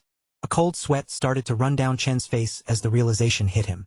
No matter how carefully he looked, he could not sense the true rank of either of these two people. After holding himself back for a while, the director finally gathered enough courage to speak. He stepped forward and backed up the principal's decision, saying that a school could never operate properly if it ignored its own rules. But then the principal's tone suddenly softened, and he began explaining that the school's real purpose was not just to enforce rules, but to give Awakeners a place to learn, improve, and eventually accomplish something meaningful with their lives. He continued by saying that although the graduation test had always been treated as a school tradition, it was also one of the most important turning points in any student's life. Then he asked if a student lost the chance to participate just because the rules were suddenly changed, how could the school possibly make up for that kind of loss? The director's confidence began to crumble, and sweat poured down his forehead as he wondered in panic whether his little plan had finally been seen through. His mind raced as he looked at the principal, silently questioning whether all of this pressure was actually being applied for Chen's sake. After weighing the situation, the director quickly realized that pushing any further would only bring him more trouble, so he decided it was better to step back for now. He comforted himself by thinking that the strongest students had already formed their own team anyway, so no matter what rule changes happened, they should still have no problem winning the test. The director lowered his head toward the principal and apologized, admitting that they had failed to consider how this system might block certain students from receiving a chance to grow. Then, raising his voice for everyone to hear, he announced that in order to keep the test fair, even lower-ranked teams and groups with fewer than 5 members would now be allowed to participate. With that announcement, the 4 dorm mates were finally able to form their team. Their faces lit up as they celebrated, realizing they really had earned a place in the graduation test. From his seat in the back, the principal glanced at Ling and casually remarked that she seemed just a little too interested in Chun. On one side of the test stood the student council president, leading a lineup filled with the school's strongest players. On the other side, Chun stood with the 3 students everyone considered the weakest. That contrast made the old man even more curious. He wondered which cave these 2 teams would choose, and just how many points they would be able to earn in the end. Soon after, the official stepped forward and announced that all team captains could now select the Devil's Cave their team would enter. Almost immediately, his tablet let out a sharp ding. The sound startled him because one of the captains had already locked in a choice. The moment everyone saw which cave Chun had selected, the room seemed to freeze, and shocked voices broke out from every direction. Chen's own dorm mates panicked on the spot. They rushed to tell him to change his choice right away, asking if he even understood what he had just done. But Chun did not answer them. He stayed quiet, his eyes fixed on the screen in front of him as if his decision had already been made. In the graduation test, each team of students would enter a devil's cave, fight the monsters inside, and earn points based on the enemies they defeated. Taking down monster lords would grant extra points, and clearing the dungeon quickly would also add a separate score bonus. After that, the difficulty level of the dungeon would determine the multiplier applied to the team's total score. An F-rank dungeon could award up to 75 points, while an E-rank dungeon raised the maximum possible score to 100 points. The team with the highest final score would catch the attention of the Imperial Guild, and the single top-performing student would receive a reward of 1 million yuan. Inside the selection room, the students began talking among themselves, saying that the highest score ever recorded was 90 points, a record set by the current leader of the Imperial Guild. They also knew that even clearing an E-rank dungeon usually required at least 3 reliable D-rank fighters, which was why many believed Ting's team might actually break that historic record this year. Just as the discussion grew louder, the display suddenly rang with another ding, announcing to everyone that someone had already chosen a Devil's Cave. One student stared at the screen in disbelief, shocked to see that Chun had actually selected a D-rank dungeon. No team had ever cleared a D-rank dungeon in the history of the test, so everyone immediately wondered whether Chun had simply pressed the wrong option by mistake. Long turned to Chan and bluntly asked if he had hit his head, while the dorm king practically lost control in front of the screen, unable to believe what he was seeing. The nerd quickly tried to reason with Chen, hoping to talk him out of it, but Chun calmly revealed that he had thought about this choice for a long time before making it. Before the room could settle down, the system dinged once again, and this time the student council president also selected the D-rank cave. Ting's teammates did not hesitate at all. The moment their leader made his choice, they accepted it immediately, officially securing their team's qualification for the test. The classroom erupted at the announcement, with students shouting and reacting everywhere, while Ting's group tried to look calm and unfazed, as if this outcome was only natural. A blonde goth girl glanced toward Chun and mocked him sharply, assuming he was only pretending to be fearless because he wanted everyone's attention. A bald student joined in as well, saying that Chen's weak teammates would never go along with such a reckless choice, and that his team would fall apart before the test even began. Long, however, kept watching Chen's face closely, and the more he looked, the more he realized that Chun was not joking at all. He could not help wondering when his friend had become this daring, and how much Chun had changed without him fully noticing. After a brief moment of hesitation, the nerd finally made up his mind.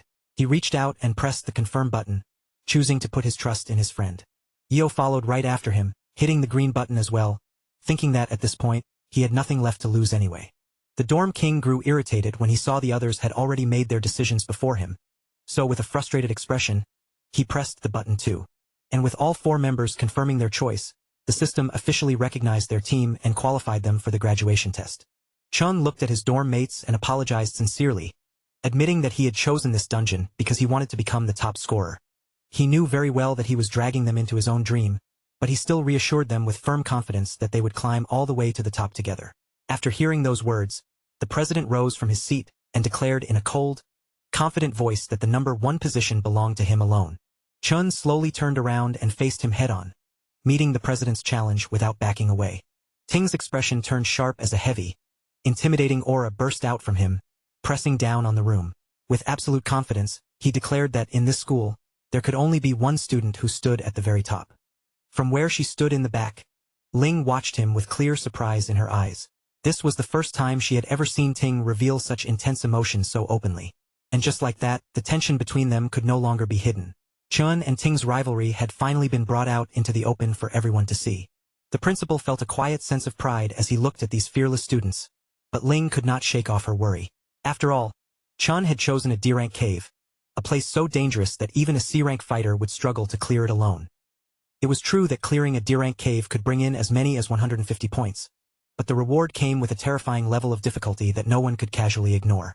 And the bigger problem was that Chen's teammates were not exactly suited for a challenge like that either, making the choice look even more reckless from the outside.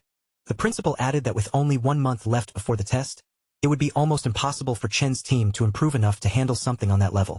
Even so, despite knowing how slim their chances looked, the old man still chose to hope that they might somehow pull through. 2 weeks later, at the training grounds, the mood was completely different. Everyone was sprawled across the floor, breathing hard, their bodies pushed so far past their limits that they could barely move. Long, lying there in exhaustion, could not help asking why they were being forced through brutal physical training when the other students were all comfortably practicing through simulation training. Chun had dragged them through one exhausting exercise after another, pushing their bodies non-stop until frustration started building up in every single one of them. But Chun calmly explained that simulation training was basically useless for what they were about to face. He told them that the first time someone entered a devil's cave, panic would hit so hard that their mind would go completely blank, and in that moment only their instincts could keep them alive. That was why he was forcing them through physical training. Their bodies needed to become stronger, faster, and sharper, so they could move and react before fear swallowed them whole. Of course, the best possible training would be entering a real dungeon and gaining actual battle experience, but for ordinary students like them, that kind of opportunity was nothing more than a dream. Only the elite students were given chances like that, as if real experience belonged exclusively to those already standing above everyone else. And it did not stop there. The elites worked hard to make sure ordinary people never caught up, keeping the gap wide enough so they could remain at the top without being challenged.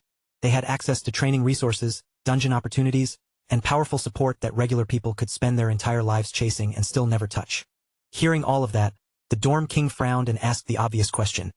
If the system was already stacked against them, then what were ordinary people supposed to do? Chun answered by revealing his real plan. If they could make it into the Imperial Guild, then they would finally gain the power and position needed to change the entire system from within. And right now, the graduation test was the only real opening they had, the one chance that could let them break past the elites and stand above them.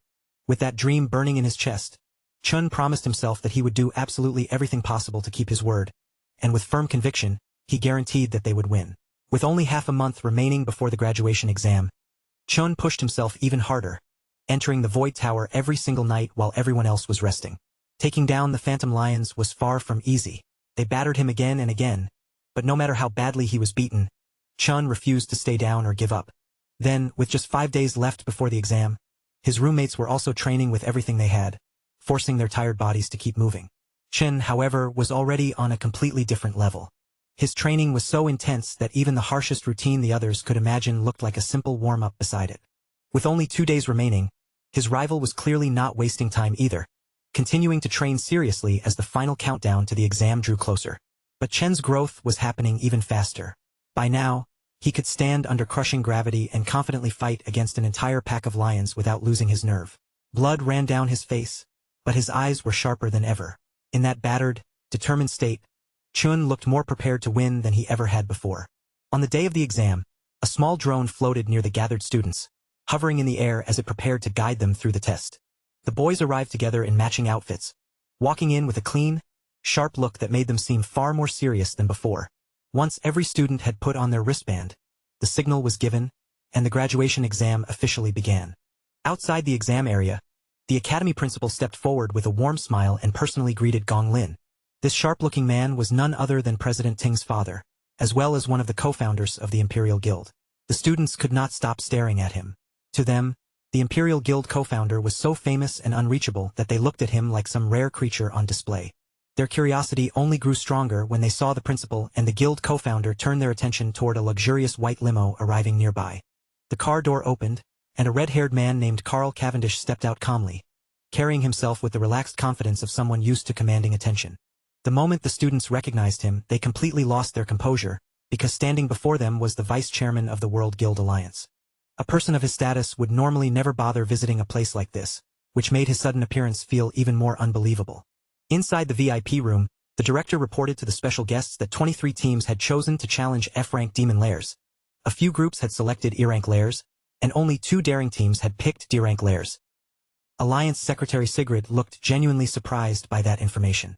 In her view, even an actual D-rank team would normally need careful preparation before daring to enter a D-rank lair.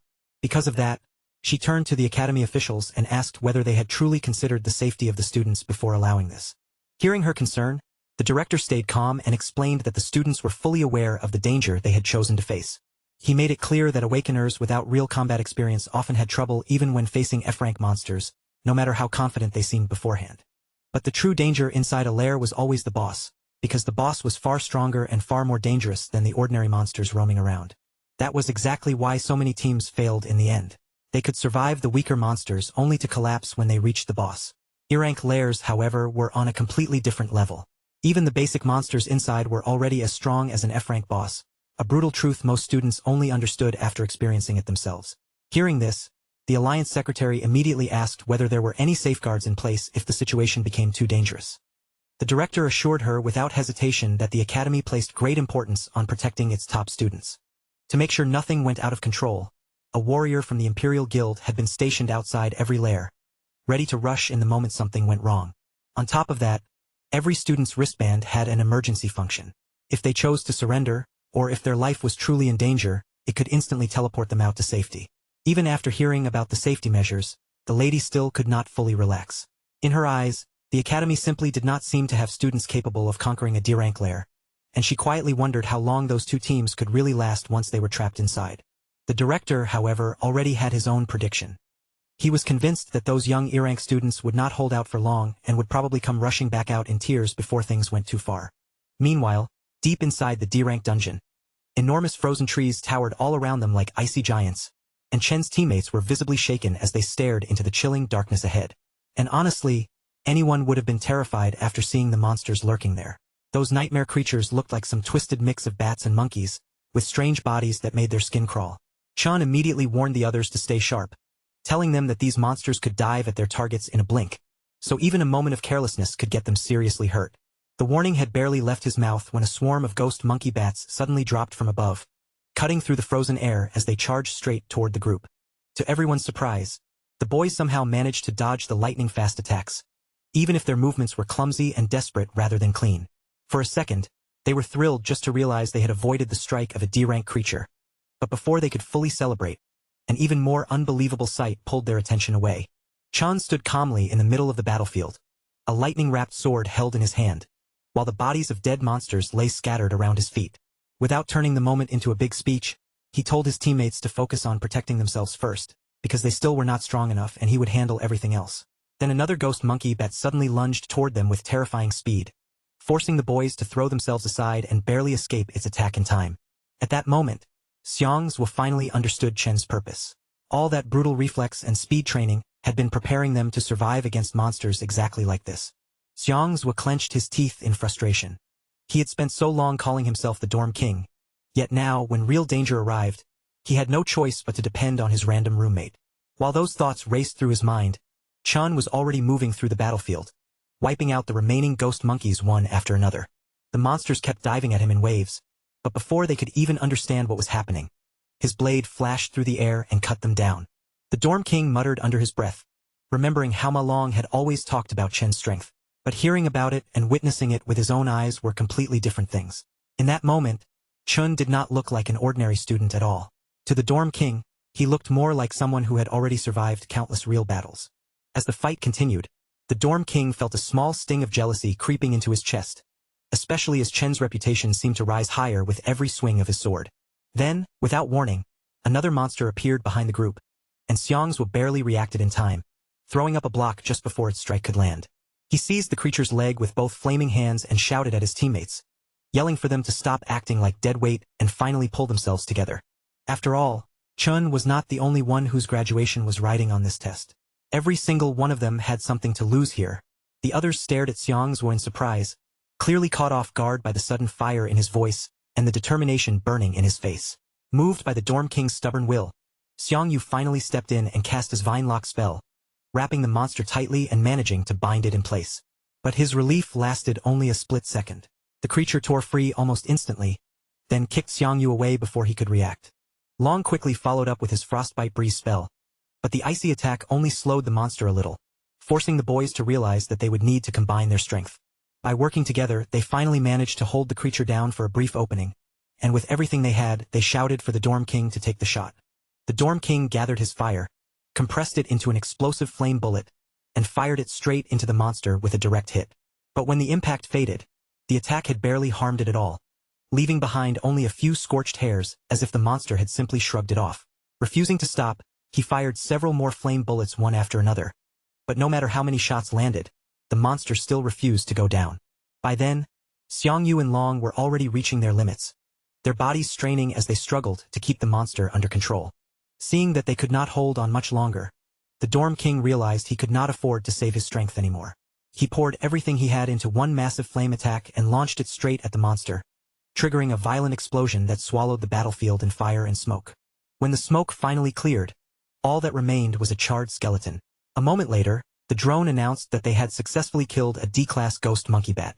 The three of them collapsed onto the ground, completely drained and gasping for breath, but their faces were filled with excitement because they had actually defeated a D-class monster on their own. Chun walked over with a slightly surprised look, and the moment they saw him, they immediately asked if he had seen them take the monster down. The creature left behind only a single finger bone as loot, and Xiangzhu quickly tried to play it cool, casually claiming that killing it had been nothing more than a piece of cake. Chun did not mock them for it. Instead, he gave them a simple congratulations, acknowledging the victory they had earned with their own strength. Not long after that, the drone's voice rang out again, announcing that every monster inside the Devil's Cave had now been cleared. Back in the viewing area, Director Gong stared at the live feed in utter disbelief, looking like he was about to lose his mind on the spot. He simply could not accept what he had just seen. These students, who were supposedly weak and had no real combat experience, had actually defeated a D-level threat. The rest of the staff had nothing to say. They just sat there in heavy silence, stunned by the result playing out before them. At the same time, Vice Chairman Cavendish's assistant remained composed and calmly praised Chen's performance, calling it truly outstanding. As he watched Chen on the screen, he silently thought that the boy's aura felt strangely familiar, almost reminding him of an old friend from the past. Vice Chairman Cavendish then spoke Chen's name aloud and decided to remember him, and that single decision immediately made President Ting's father and the director uneasy. Trying to shift attention away from Chen as quickly as possible, the director hurriedly directed everyone's focus toward the student council team inside the other D-rank cave. He pointed out that Ting's team had already reached the middle section, and the chairman's aide praised their coordination, saying their teamwork looked almost like that of a professional guild raid team. Chairman Carl smiled after hearing that, clearly pleased, and remarked that this year's graduates were far more impressive than the classes that had come before them. Director Gong lowered his voice and whispered to himself that the real battle was only beginning, and that the most exciting part had not even arrived yet. Inside the D-rank Toxic Vine Cavern, the president's party was suddenly surrounded as poisonous mushroom monsters burst out from every direction, attacking them all at once. In response, a girl stepped forward with her guitar, her fingers moving across the strings as she cast a decay spell through the music. At the same time, a star mage raised his hand and used his attraction ability, pulling the scattered mushroom monsters together into one tight cluster so the team could set up a clean combo attack. The moment the monsters were gathered, he shouted for the captain. Right on cue, the president rushed forward with his sword in hand, ready to end the fight with one decisive strike. In a flash, the president swung his blade and unleashed his blazing sky sword skill, tearing through the grouped-up mushroom monsters and blasting them apart with perfect precision. His teammates quickly realized that the monsters in the school test were exactly the same as the ones they had already fought during training. Because they knew the attack patterns in advance, they handled the battle smoothly without feeling any real pressure. They had already guessed that the school officials had prepared this test with their team in mind. With the right support quietly arranged behind them, everything naturally became much easier. Thinking about that advantage, they started celebrating before the fight was even truly over, completely confident that first place this year would belong to them without any serious challenge. Meanwhile, down on the final level of the Cloud Forest, the boys could barely believe they had made it this far. They had actually survived long enough to reach the boss monster. In the middle of a frozen wasteland, they spotted a massive ghost ape crouched in the snow, calmly eating its meal as if it had been waiting there the whole time. The Dorm King immediately broke into a cold sweat just by looking at it. The monster's presence alone was enough to make him feel that one clean hit from that beast could kill him on the spot. Then, as if sensing fear, the creature slowly lifted its gaze and locked its eyes directly onto the weakest person in the group. Ma Long screamed in terror, and that single panicked shout was all it took to provoke the beast into moving. The giant ape suddenly launched itself toward them, its huge body cutting through the air in a terrifying leap. The boys instantly scattered and ran with everything they had, desperate to put distance between themselves and the monster before it could crush them. Chen, however, did the complete opposite. Without even a second of hesitation, he charged straight toward the beast. He leapt right into the giant ape's face and slammed it with a brutal kick, then followed up with a rapid storm of punches that knocked its heavy body into the air again and again. And before the monster could recover, Chen finished the battle in the most savage way possible, ripping the creature apart until its body was torn into pieces. Watching that brutal fight unfold right in front of them left his friends completely frozen in shock, unable to process what they had just witnessed. Even after crushing the monster, Chun did not look satisfied. Instead, he felt annoyed that these D-rank monsters were not giving him nearly enough experience points. The drops were not much better either, and the rewards left him feeling just as disappointed as the experience gain. Just then, he heard his teammates suddenly shouting with excitement, calling out that they had found giant mana stones. It turned out that the giant ape had been hiding the glowing stones inside a hollow tree trunk, tucked away like a secret treasure. His friends stared at the sparkling crystals in amazement and immediately reached out, unable to resist grabbing the unexpected loot. Chun instantly shouted for them to stop, but his warning came just a second too late. A blinding flash of light exploded out from the hollow trunk. In only a few seconds, the freezing blast spread across the entire area, sealing everything around them under a thick layer of solid ice. Chan Xiangyu Xiangzhua, the Dorm King, and even the camera drones were completely trapped by the cold, frozen stiff before they could react. Up in the VIP room, the live video feed suddenly flickered and cut out, leaving the screen dead in front of everyone. The shady director's mouth curled into a faint smile, as if this was exactly what he had been waiting for. He knew high-rank monsters often use traps, and he had expected Chen's rookie team to walk straight into one sooner or later. Vice Chairman Cavendish frowned as concern showed on his face, clearly worried about the students inside. The director immediately pretended to be regretful about Chen's failure, and said they had no choice but to pull the team out right away. But the principal did not agree with that decision. He pointed out that the students were not in true danger yet, because their wristbands would activate automatically if their health dropped too low, and none of the team members had chosen to surrender. In his eyes, the decision to quit should belong to the students themselves, not to the adults watching from outside. Back down in the dungeon, Ma Long was trembling in the freezing cold, his breath shaking as frost filled the air around him. Out of the entire group, he was the only one who had somehow avoided being completely frozen. The reason was his character class, which naturally gave him strong resistance against ice magic and allowed him to survive the trap when everyone else was caught. Then Ma Long heard a chilling laugh echo through the frozen space, and when he looked up, he saw a skeleton ice monster staring at him with merciless eyes. He recognized it almost immediately as the Lord of the Lair, remembering the creature from the Monster Compendium. From what he recalled, it was a cloud mage, a terrifying monster capable of controlling both offense and defense by manipulating ice and snow with ease. He also remembered its name, the Bone King of Remains, a creature known for enjoying the slow torture of its prey before finally killing them. The moment Ma Long understood that the ice bomb had only been a trap, he turned and ran without hesitation. He knew far too well that he could never defeat a C-class Lord Monster by himself. He rushed toward Chun, trying to free him from the ice, but before he could reach his friend, an ice attack shot forward and pierced straight through his leg. The Bone King laughed cruelly at his suffering, while Ma Long's bracelet immediately sent out a warning that his leg had been completely pierced. The device offered him the chance to abandon the exam, but even through the pain, Ma Long refused to give up. Instead, he kept trying to thaw Chen out, knowing that if they lost their strongest fighter, their only real advantage would disappear. But before he could finish freeing Chun, another ice shard suddenly shot through the air and stabbed into his arm, stopping his desperate attempt. The Bone King seemed to take pleasure in watching Ma Long suffer through the unbearable pain, while his bracelet issued another urgent warning about severe damage. It detected that his arm had also been pierced and that his heart rate had climbed to a dangerous level, once again offering him the option to quit the exam. But instead of surrendering, Ma Long's mind drifted back to his past. All his life, whenever things became difficult, he had chosen to run away, and every time he did, he ended up falling further behind everyone else. He remembered being ignored, bullied, and laughed at by others. He and his friends had fought far too hard to reach this moment, and quitting now would make everything they endured meaningless. Seeing this as his final chance to change his fate, Ma Long forced strength back into his shaking body, stood up through the pain, and finally managed to free Chun from the ice. He plants his feet and stands tall without backing down, even as the Bone King unleashes a merciless storm of icicles, each frozen spike tearing through the air straight toward him. Just when the attack is about to crash into him, Long forces out a thunderous roar, and at that very moment, Chen's closed eyes finally snap open. The thick block of ice around him bursts apart in a spray of frozen fragments, and Chen immediately dashes forward, scooping Long away from the danger zone in one smooth, lightning-fast move. That sudden escape happens so quickly that even the Bone King is caught completely off guard, its attack missing the mark before it can react. Long stares at Chun in disbelief and quickly realizes that Chun didn't rely on anyone else at all. He had shattered that icy prison through his own strength. Chun looks at Long and thanks him for trying to help earlier, but his expression immediately turns serious as he asks about Long's wounds with genuine concern in his voice. Long steadies his breathing and tells him the bleeding has stopped for the moment, so he should be able to hang on. Then he quickly warns Chun that the monster in front of them is a Cloud-type C-rank lord called the Bone King, and in close combat, it is unbelievably dangerous.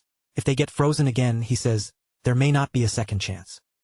The two of them turn their attention back toward the battlefield, only to see the Bone King gathering an enormous cluster of ice shards above itself. Long's face tightens in shock as he realizes what is coming. The monster is preparing to drop something far worse than ordinary ice magic. It is basically an enormous frozen bomb aimed right at them. In the very next instant, the massive ice bomb slams down, and the entire area is swallowed by a blinding explosion of white frost and flying shards. The monster starts laughing as if victory is already guaranteed, but its laughter cuts off sharply when it sees that both boys are still standing alive after that devastating attack.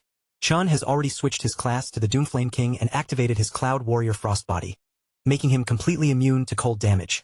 In this frozen battlefield, the transformation also pushes all of his resistance stats even higher, turning the Bone King's icy territory into an advantage for Chun instead. The Bone King recoils and lets out a terrified shriek, its confidence collapsing the moment it realizes its ice can no longer hurt him. Even Long freezes in confusion, staring at his friend in disbelief. Chun was supposed to be a Volt assassin, yet now he is standing there with the presence of a Cloud-type warrior.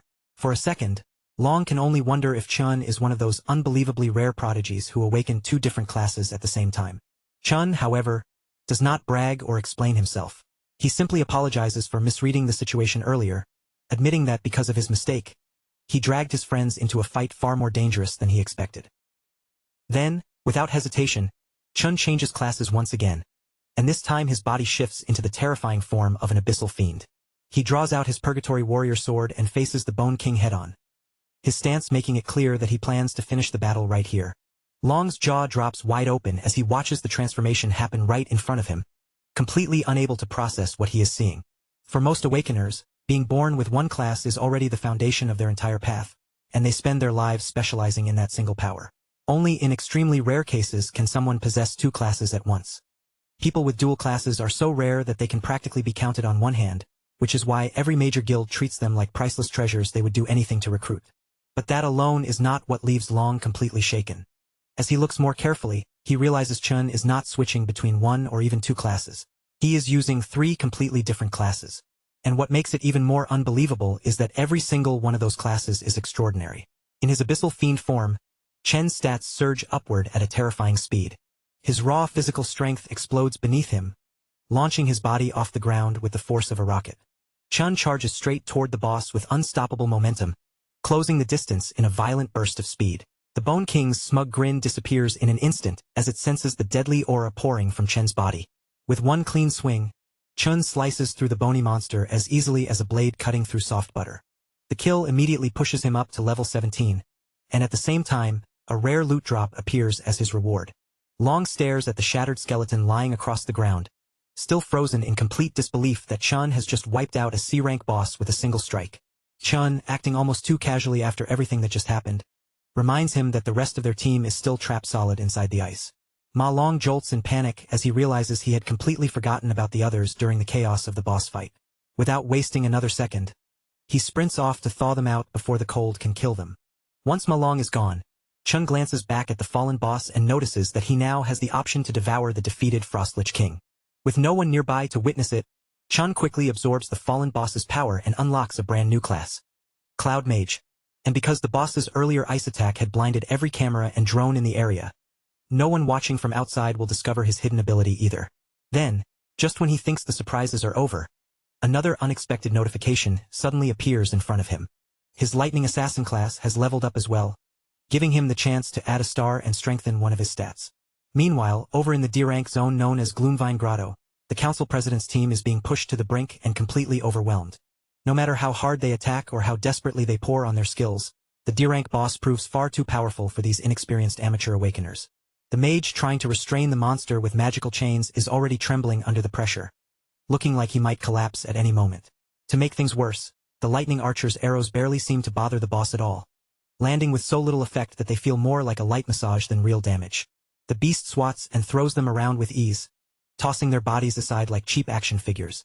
The sheer humiliation hits them hard, making them wonder whether all their combat lessons, training drills, and simulations had been completely useless from the start. They have never stood before anything even close to this level of power. Seeing the situation falling apart, the mage quickly understands that the president is their only real hope of turning the fight around. Far behind the front line, the president stands with confidence, striking a dramatic pose as if the entire battle has been waiting for his moment. He begins charging his ultimate skill, while the support mages behind him pour layer after layer of buffs into his body to amplify his power. Once he finally gathers enough energy, the president launches himself toward the boss, his flaming sword blazing brightly in his hands. The fiery blade drives straight through the monster's core, piercing the very center of its body. A moment later, flames erupt from within the creature like a raging storm, burning and melting it apart from the inside out. His teammates burst into wild cheers, celebrating as if they have just witnessed the birth of a legend, whose name will surely be recorded in history. A nearby drone hovers in place and announces the result for everyone to hear, confirming that their team has successfully cleared a Grade D zone in just a little over 30 minutes. Their whole party is instantly fired up, their faces glowing with excitement as they become completely convinced that first place is already theirs. In their minds, there is no way any other team could have possibly finished faster than that. With that confidence burning in their chests, they eagerly make their way out of the lair, fully expecting to see their names shining proudly at the very top of the rankings. But as they move through the hallways outside, they pass row after row of students who had given up halfway through and teleported out before finishing their zones. Most of those students look completely shaken, their faces pale and their bodies still stiff with fear, as if the demons they faced for the first time are still haunting them. That is when the president's lackey notices Chun and his squad sitting off to the side, away from all the noise and movement. He only needs one look at their tired faces and worn-out bodies before he thinks he understands exactly what happened.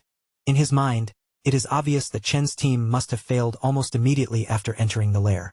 Wearing a smug grin, the lackey strolls over and starts mocking Chun, laughing at him for supposedly collapsing halfway through after acting so bold earlier. The loyal follower keeps running his mouth, but before he can enjoy himself any longer, his boss sharply shuts him up because the Alliance vice-chairman is approaching. The elegant man walks forward with an air of authority, clapping slowly as he congratulates the students on what he calls an excellent performance. As he draws closer, the president keeps his expression calm and controlled, while the followers around him can barely contain their excitement at standing before one of the most powerful men in the world.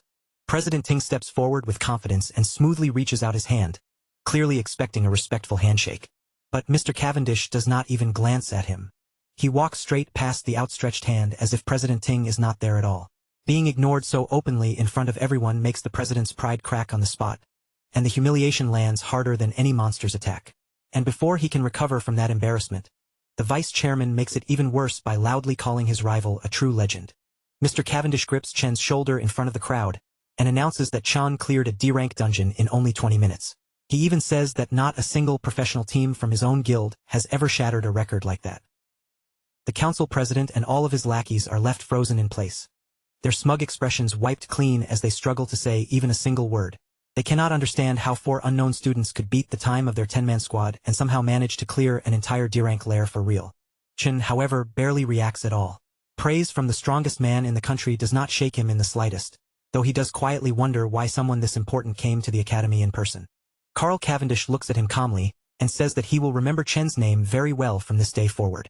After that, he turns his attention toward Gong Lin, the man who had invited him here in the first place. The vice-chairman casually adds that Gong Lin's son is talented too, but the compliment is so mild that it feels more like politeness than real praise. Those words leave both father and son with a bitter feeling, especially after seeing how warmly Chun was acknowledged right in front of them. With that brief comment finished, the vice chairman announces that it is time for him to leave. Before the atmosphere can turn any more awkward, the academy director quickly steps forward to smooth everything over. He announces the final results and explains that the two top teams have ended with the same score. Because of that tie, every member of both teams will receive an official invitation to join the Imperial Guild. To Chen's roommates, this news sounds like the sweetest music imaginable, because thanks to Chun carrying the team, their futures are basically secured. President Ting's lackeys start celebrating as well, but Ting himself stands there with a dark expression, clearly nowhere near satisfied with this outcome. The director then adds one more reward. The team captains will receive management positions in the guild for their leadership, and the $1 million cash prize will be divided evenly between them. The moment they hear that, both team leaders are visibly caught off guard, their expressions changing at the unexpected decision.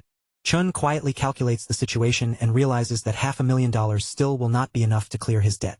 He has to find another way to earn the remaining money and keep his promise to the Mithril Exchange Guild. But before that worry can fully settle in, President Ting steps forward and openly refuses to accept the result as a tie. He declares in front of everyone that a one-on-one duel should decide the true winner, because in his eyes, there can only be one champion. The sudden challenge shocks the crowd so much that even the academy director and the vice chairman turn their attention toward him. Alarmed by his nephew's reckless move, the director quickly tries to talk him down, urging him to accept the tie. After the humiliation from earlier, the older man knows this shared victory is already the best possible result. The director assumes Chun will see the duel as pointless and reject it outright, but Chun immediately accepts the challenge with one condition. Whoever wins the duel takes the entire $1 million prize. That unexpected twist is interesting enough to make the vice chairman stop in his tracks, canceling his departure for the moment. With the terms now set, Chun steps forward and faces his opponent directly, ready to settle everything once and for all. Sometime later, Qingzhu tells Si-chan that he had expected him to take first place, but even he never imagined Si-chan would manage to earn a perfect score. After seeing Si-chen's name spread across the news, Qingzhu feels even more certain that supporting him financially was the right decision. He offers to wipe away Si-chen's $1.5 million debt completely, calling it an angel investment in his future. But Si-chen refuses to accept it as a handout. His tone is firm as he says that a debt is still a debt, and if he owes the money, then he will repay every bit of it. Si-chan then says that he came here to discuss two matters, and that immediately draws Qingzhu's full attention. For the first matter, Si-chan asks for a 1-week extension on the repayment deadline. Since the graduation test ended in a tie, the prize money he received was still short by $500,000. He then reveals how he plans to get the rest of the funds, a one-on-one tiebreaker against the other champion, Gong Ting. The duel is set for next week, inside a wild devil's cave outside the school. Qingzhu is stunned the moment he hears that plan, unable to understand why two students would willingly enter a wild dungeon just to settle a competition. He warns Si-chan that going into a place like that without professional training is far too dangerous. But Si-chan remains completely calm, telling him not to worry and promising that he will win the remaining $500,000. To make up for asking for the extension, Si-chan also promises to hand over all the monster materials he collects from the cave as interest. Seeing Si-chan speak with no fear at all, focused only on paying back what he owes, Qingzhu breaks into a nervous sweat. Deep down, he has to admit that this young man really is something special. Si-chan leans back casually, a faint smile tugging at his lips, and mentions that there's actually a second, even more important reason for his visit today. His expression shifts to serious, the light in his eyes sharpening as he bluntly delivers the final piece of news he has come to share. The revelation hits Qingzhu like a thunderclap, leaving him completely stunned, his mouth hanging open as disbelief washes over him. For a long, silent moment, Qingzhu can do nothing but stand frozen in place, staring at Si-chan with a mixture of shock and awe, unable to utter a single word. Later that afternoon at Qingshui Middle School, Si-chen's younger sister, Si-yun, finally breathes out in relief, celebrating the end of her grueling final exams while her classmates grumble and complain about the test's difficulty. She checks her phone, her face lighting up with a bright smile as she notes the official start of her summer vacation. Suddenly, a thought strikes her. Today isn't just about her own freedom. It's also a big day for her brother, with his graduation assessment taking place. Her gaze drifts to her phone's lock screen, where a cheerful selfie of her and Si-chan grins back at her, reminding her of their shared memories and dreams. For years earlier, an overjoyed Si-chan had burst into the room, waving his admission letter from the National Awakener University, his eyes sparkling with excitement at the potential he now knew he possessed. A younger Si-yun had bounced on her toes, eagerly asking if her brother was going to become an awakener just like their parents. Overflowing with hope, Si-chun had promised her that he would join a top guild, earn enough to give her a better life, and make their dreams a reality. He had also believed that gaining power and knowledge would eventually lead him to uncover the truth behind their parents' mysterious disappearance. Si-yoon had cheered him on wholeheartedly, fully confident that her brother would rise to become a strong and capable awakener. In a more recent memory, a somber Si-chun had sat alone at his desk, troubled by the thought that he was already a senior and still hadn't awakened his powers, while Si-yoon quietly watched from the side. Noticing the worry etched on her face, he quickly tried to mask his own disappointment, not wanting to burden her with his frustration. Forcing a gentle smile, he reassured her that everything was fine, insisting that he just needed to work even harder to reach his goals. Si-yoon reflects on the long and difficult journey her brother has endured. Despite pouring more effort into his studies than anyone else, he remained the only student who hadn't yet awakened. She realizes how lonely he must have felt, watching his peers succeed while he hid his pain, all in an effort to shield her from worry. Suddenly, her classmate Ju Tong rushes up, calling her name and catching her attention with a bright smile. Ju Tong excitedly asks if Si-yoon has heard the latest news, her eyes sparkling with curiosity. She explains that the National Awakener University has produced 2 genius graduates this year, a rare and impressive feat. Ju Tong continues, detailing that both graduates led their respective teams to perfect scores and earned praise from the vice chairman of the Guild Alliance, catapulting their county into sudden fame. Ju Tong then remembers that Si-yoon's brother studies at that very university and asks about him, prompting a flicker of sadness in her expression as she hesitates. Before she can answer, a pink-haired student interrupts with a playful, flirty greeting. It's the school idol, Jean Duishin, who smugly informs her that he's booked a private room and asks if she's free to join him tonight. Ju Tong is flabbergasted, demanding to know since when Si-yoon even knew the school idol. Si-yoon, however, only scowls, clearly annoyed by the interruption. Without uttering a single word to him, Si-yoon spins on her heel and bolts down the hallway, her determination and annoyance driving her steps. Ju Tong watches in confusion, wondering why her friend is suddenly sprinting away, while Jean Duishin lingers, bemused as he watches her disappear from sight. As she races home, Si-yoon imagines her brother sitting alone, crushed by failure, while his classmates around him celebrate their success, leaving him in despair. Determined to lift his spirits, she decides to prepare a lavish feast, something grand enough to remind him that he is not alone and to cheer him up. Later that night, inside their cozy apartment, Si-yoon busies herself in the kitchen, arranging a sprawling, delicious spread complete with a steaming hot pot and an array of carefully prepared side dishes. Si-chen's eyes widen in amazement at the sheer quantity and quality of the food, and he asks his sister in disbelief how she managed to prepare so much so quickly. As he digs in, savoring each bite, Si-yoon watches silently from the side, her heart full of concern yet softened by his visible enjoyment. On the television, a news report begins covering the graduation test at the National Awakener University, adding a layer of tension to the otherwise joyful meal. Si-chun continues eating with casual delight, paying attention to the report detailing Vice Chairman Carl's visit and the rare accolades given during the graduation assessment. Watching him act so cheerful, Si-yoon assumes he must be masking disappointment, pretending to be happy despite his earlier struggles. The broadcast moves on to a rare event, 2 students achieving perfect scores simultaneously, an occurrence so extraordinary that it makes headlines. The news highlights the vice chairman's personal praise for one of the team leaders who achieved the perfect score, announcing the name, Si-chun. Hearing her brother's name, Si-yoon freezes, her eyes widening as she stares at the television in utter shock. She cannot believe the news. The brother she had thought failed is in fact the brilliant genius who scored perfectly on the graduation assessment. Meanwhile, in a shadowed room, a bloody whip lies discarded on the floor, and a cold, calculating voice declares that the stage has been set. The speaker is Gong Lin, standing over his battered son, Gong Ting.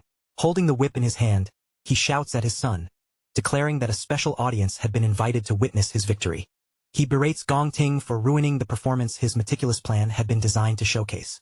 Bloodied and gasping for air, Gong Ting struggles to respond as his father angrily reminds him that he had embarrassingly tied with a nobody. Gong Lin coldly asserts that Gong Ting will no longer make any decisions for himself, revealing that he has already seized control and rigged the upcoming tiebreaker to guarantee victory. Gong Ting hangs his head in defeat, knowing there's nothing he can do as his father coldly declares he will handle the situation personally. Obsessed with ensuring the Gong family secures first place, Gong Lin vows to claim the victory by any means necessary, letting nothing stand in his way. Meanwhile, at home, hearing the shocking news on television, Si-yoon turns to her brother with wide eyes and asks if the Si-chun being mentioned is truly him. Si Chun calmly continues his dinner, his expression relaxed, and confirms that the report is indeed about him. Stunned by the confirmation, Si Siyun drops her spoon in shock. It shatters on the floor, and a flash of lightning outside mirrors the sudden jolt of her emotions. She stares at him, completely unable to comprehend it, realizing that her own brother has accomplished such an extraordinary feat during his graduation assessment. She can hardly wrap her head around it. Her brother didn't just lead his team to a perfect score. He even received personal praise from the vice chairman of the Guild Alliance himself. For a moment, the whole dinner table falls into a stunned silence, with only the faint sound of the television continuing in the background. Overwhelmed by everything she has just heard, Si Siyun lowers her head and quietly wipes at the tears gathering in her eyes, thinking of him as her silly, stubborn brother. Then, through tears filled with joy and pride, she looks back up at Si Chun and smiles, finally realizing that after all those painful years, her brother has truly reached the top. On the night of the graduation combat assessment, June 17, 2157, Vice Chairman Carl Cavendish sits inside a private dining room, calmly enjoying a plate of premium beef as if the chaos outside has nothing to do with him. While cutting into his meal and savoring the taste, he casually asks the woman across from him to report the latest progress on her current assignment. Sitting opposite him at the table is Lingyu, her posture composed and her expression serious as she prepares to deliver her findings. Without wasting any time, she slides a black folder across the table, filled with top-secret files connected to a mysterious subject known as the devourer. Lingyu explains that over the past year, the target has left behind no trace at all, and she warns Carl that if they keep pushing their surveillance too far, they may end up being discovered first. Carl, however, does not seem troubled in the slightest. He simply praises her for the work she has done and tells her to sit down and eat before continuing. Lingyu hesitates for a brief moment, then says there is still one more piece of information she needs to tell him. She reveals that she recently noticed a highly suspicious individual who had made contact with Carl, and the moment those words leave her mouth, his attention sharpens. According to Lingyu, the speed at which this person's power has been increasing is far beyond normal, so abnormal that it is impossible to ignore. Meanwhile, inside the Devil Tower, a shirtless Si Chun stands surrounded by crackling golden electricity, reflecting on the fact that he has spent more than half a month on the first floor and has already wiped out almost every monster there. By now, he has completely adapted to the crushing 10 times gravity of the floor, and his system interface displays his Lightning Assassin class at level 17, along with stats that have been boosted to an impressive degree. After the graduation battle, his Lightning Assassin class reached full proficiency and rewarded him with an attribute point, proving that the more actively he uses a class in battle, the faster that class can grow. As the glowing avatars of his 4 different classes appear around him, Si Chun understands that none of them have reached their maximum potential yet. He decides to place his new attribute point into speed, since for an assassin, speed is the most important weapon of all. With the multiplier effect taking hold, his speed skyrockets to 740, putting him on the same level as an A-rank assassin. Even after gaining that huge boost, Si Chun still finds himself locked in a tense standoff against a pack of glowing purple phantom lionesses. The real problem is the floor's lord itself. A massive phantom lion king that has stayed just out of reach, impossible for him to land a clean hit on. When 2 lionesses suddenly lunge at him from different angles, Si Chun activates Divine Flash, turning his body into a streak of golden lightning as he rushes forward to meet them head-on. As the battle continues, Si Chun begins to notice the strange abilities hidden within the Lion King's movements. Every time he spots an opening and moves in to strike, the creature disappears at the last possible second, vanishing before his attack can connect. Si Chun watches the pack carefully, studying the way each beast moves and how they coordinate their attacks around him. Their positions shift constantly at high speed, but the pattern stays the same. 2 lionesses always pressure him up close, while the other 2 remain on standby. At the same time, the Lion King keeps itself at a safe distance, refusing to enter the range where Si Chun can directly engage it. Si Chun narrows his eyes, frustration building as he realizes the floor's lord has no intention of fighting him head-on. Staring down the enormous beast from across the battlefield, Si Chun wonders what kind of combat class this evasive Lion King could possibly have. When another phantom lioness charges straight at him, Si Chun counters instantly, driving a powerful bolt of lightning directly into the creature's open mouth. But just as he is about to finish it off with a fatal strike, the lioness vanishes in a flash of pink light, leaving his attack to cut through empty air. That moment makes him realize the teleportation ability is not limited to the floor's lord. Even the lionesses can disappear the instant he tries to land the finishing blow. A spatial portal opens nearby, and the targeted lioness safely reappears beside the Lion King, as if it had never been in danger at all. Now the pack's strategy becomes painfully clear. The second Si Chun hesitates or slows down, another lioness lunges forward to bait out his next attack. Determined to shatter their coordination, Si Chun gathers golden lightning around his body and unleashes a rapid storm of slashes. But no matter how fast his blades move, the beasts keep disappearing just before the strikes can land. The pack maintains its formation perfectly, teleporting back to the Lion King whenever any of them are pushed into real danger. The lionesses continue pressing him from every side, forcing Si Chun to block their glowing claws again and again. Each time Si Chun swings back and tries to punish them, the result is exactly the same. The lionesses vanish before they can take any real damage. Through the portals, they rotate attackers with flawless timing, making sure a fresh beast is always the one rushing in to keep him under pressure. Si Chun keeps striking at the lunging beasts, but the cycle refuses to break, with each target disappearing at the exact moment his attacks are about to hit. The lionesses continue this endless loop of assaults, dragging him into a draining fight where every exchange wastes more of his energy. Sweat beads across Si Chun's face as he glares toward the Lion King, finally realizing the floor's lord is deliberately stretching out the battle and toying with him. As he leaps into the air to dodge another beast's attack, a thought cuts through his frustration. Why is he stubbornly trying to defeat teleporting enemies using speed alone? Changing his approach, Si Chun opens his system interface and initiates a class switch, cold blue energy surging around his body. As frost begins forming over him like a layer of armor, he reasons that if the Lion King refuses direct combat, then he has no reason to keep relying on a close combat class. The transformation turns his hair pure white and lights his eyes with an icy blue glow, as Si Chun decides to use his mage class to shut down the beast's evasive tactics completely. The system confirms the switch, marking his new form as the level 17 Cloud Mage class, Frostbone Skeleton King. Now standing tall beneath an icy crown, Si Chun prepares to take control of the entire battlefield with wide-range spells instead of chasing the beasts one by one. Floating high above the battlefield in his level 17 Cloud Mage form, Frostbone Skeleton King, Si Chun raises his power and unleashes a wide-scale spell known as Frost Spike. A brutal storm of ice spikes comes crashing down from above, hammering the ground again and again. Each impact erupts into a violent blast of frost and shattered debris, forcing the phantom lionesses to break formation, scatter in every direction, and retreat from the freezing explosions. High above the chaos, Si Chun watches the battlefield with a calm, calculating gaze. He understands now that even if mages are vulnerable once an enemy gets too close, their ability to strike from far away lets them seize control of the entire battlefield before their opponents can even reach them. Without giving the Lion King a moment to breathe, Si Chun fixes his attention on the beast and gathers his power again.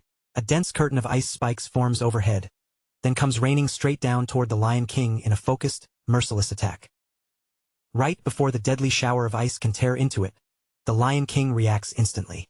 Its spatial power flares, and in the blink of an eye, the massive beast vanishes from the spot where it had been standing. A portal opens at a safer distance, and the Lion King steps out from within it, completely avoiding the strike. The ice crashes down where it had been moments earlier, but the beast has already slipped away without taking the hit. The Lion King quickly rejoins the remaining lionesses, trying to recover its formation. But before the pack can launch another attack, a huge swirling vortex of icy energy rises around them, wrapping the entire group inside a freezing trap. Si Chun's eyes remain cold as he realizes his plan has worked. By driving the beast directly into his chosen kill zone, he has cut off their annoying hit-and-run strategy and forced the entire pack into one place. The Lion King suddenly senses a terrifying pressure descending from above. Panic flashes through its eyes as it looks up and sees Si Chun forming a massive sphere of freezing energy, a deadly frost blast bomb swelling in the air. Si Chun stares down at them without the slightest trace of mercy and coldly tells them there is nowhere left to hide. Trapped beneath him, the shocked Lion King can only throw back its head and release a desperate, furious roar. With one decisive motion, Si Chun hurls the enormous ice bomb straight down. The moment it slams into the ground, it detonates with overwhelming force, swallowing the entire area in a blinding white flash and a violent wave of freezing energy. When the glare finally fades, the terrifying power of the spell is revealed. The Lion King and its entire pack are frozen solid, sealed inside towering, jagged pillars of ice that rise from the battlefield like frozen graves. With every target completely immobilized, Si Chun wastes no time. He rapidly switches classes, and a glowing pink sword materializes in his hand, its light cutting sharply through the cold air. A blue glow shines from Si Chun's eyes as he grips the sword with absolute confidence. Looking down at the frozen enemies before him, he declares that the battle on the first floor of the Dread Spire has finally reached its end. Now using the power of his stellar warrior class, Si Chun launches himself toward the trapped beasts. He raises his weapon high, then brings it down with a crushing attack known as Triple Cataclysm. The glowing energy blade tears through the frozen lionesses with terrifying ease. Their icy prisons shatter apart under the strike, and in one sweeping blow, Si-chun cuts down the trapped beasts before they can resist. One by one, the defeated monsters break apart and dissolve into dark mist. When the last traces fade, Si-chun remains standing beside the fallen Lion King, victorious and completely in control of the battlefield. The system immediately confirms his victory. His alias, Ash C, rises to level 24, and his rewards appear as well, including several phantomane bones and a rare heart taken from the defeated boss. A new system prompt appears above the Lion King's defeated body. The message makes it clear that the boss monster is now ready to be devoured. Si-chun stands over the dead beast and lifts his hand, gathering a bright glow in his palm. With the light growing stronger, he begins the absorption process without hesitation. His eyes shift to a fierce red glow as he focuses his energy on the corpse below him. What he really wants to uncover is the evasive class this monster used to keep escaping him throughout the fight. Si-chun activates his absorber ability, and dark red energy begins spiraling out of the fallen beast. The swirling force twists like a vortex before being drawn directly into his clenched fist. That gathered energy condenses into a new system card in his palm, revealing the Lion King's class, Stellar Tamer. The card lays out the troublesome nature of its abilities, from forcing contracts onto other beasts to instantly teleporting them across the battlefield. Si-chun studies the Stellar Tamer card carefully, his expression sharpening with interest. Even after everything he has seen, this is a type of class he has never encountered before. The moment he understands what the card is showing him, the Lion King's fighting style finally makes sense. This was exactly why the boss kept avoiding direct confrontation. Si-chun pieces it together and realizes the Lion King's own base stats must have been far too weak for a head-on battle. That weakness forced it to rely on its teleporting minions and hide behind them instead. As he reads through the listed skills, Si-chun has to admit that Stellar Warp is an incredibly powerful teleportation ability. Used properly, it can completely reshape the flow of a battle. The Stellar Pact ability also catches his attention, though it is clearly different in nature. Its strength depends heavily on terrifying the target so completely that the beast is forced to submit. Si-chun quickly understands what that means for him. If he wants to gain a contracted beast of his own, he will need to take an aggressive, overwhelming approach and frighten the target into obedience. Just then, the starry void surrounding him suddenly fractures like glass. A blinding burst of light floods his vision, catching him off guard as the entire space around him begins to change. The illusion shatters completely, and the true first floor of the Dread Spire is finally revealed. Instead of a starry battlefield, Si-chun finds himself standing in a vast, scorching desert filled with endless rolling dunes. He looks across the barren wasteland, taking in the giant skeletons scattered across the sand. The sheer scale of the destruction makes him wonder what kind of disaster could have left this place in such a ruined state. A sharp crackling sound suddenly breaks the silence, pulling Si-chun's attention toward a nearby dune. There, a vertical rift tears open in the air and expands into a fiery portal. Its blazing light makes it clear that the gateway to the second floor has officially opened.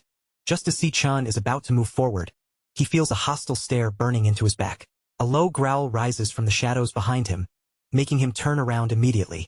His gaze follows the glow of a pair of pink eyes until he spots their source, a large ribcage half buried beneath the sand. Inside the skeletal remains, a fluffy little lion cub is hiding. Even though magical chains are wrapped tightly around its body, the tiny creature still bares its teeth and growls fiercely at him. Si-chun is genuinely caught off guard. After the destruction he just caused, he never expected that one small lion would somehow manage to survive the battle. At first, he assumes the cub must be the last enemy left behind. A lightning dagger crackles into shape in his hand as he prepares to finish the job and remove the final threat. But as Si-chun steps closer to the hiding cub, he notices something important. Since the cub did not disappear when the Lion King died, it could not have been one of the boss's contracted minions. He looks more carefully at the magical chains digging tightly around the little creature. The sight makes him wonder whether the Lion King had actually kept this cub imprisoned here against its will. Si-chun stands over the bound cub and fixes it with a harsh, intimidating glare. The tiny lion stiffens under his gaze, completely terrified by the pressure coming from him.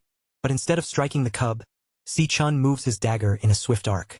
The blade cuts through the magical restraints, shattering the chains that had been holding the little creature captive. With the bindings destroyed, the small lion drops free from the ribcage and lands safely on the sand below. Si-chun turns away from it without making another move to attack. In a calm voice, he tells the cub that he is simply giving its freedom back. As he gets ready to leave, Si-chun glances back and asks the cub whether this ruined, desolate place used to be its home. The tiny lion shakes the dust from its fur, then keeps watching him closely, still alert but no longer trapped by the chains.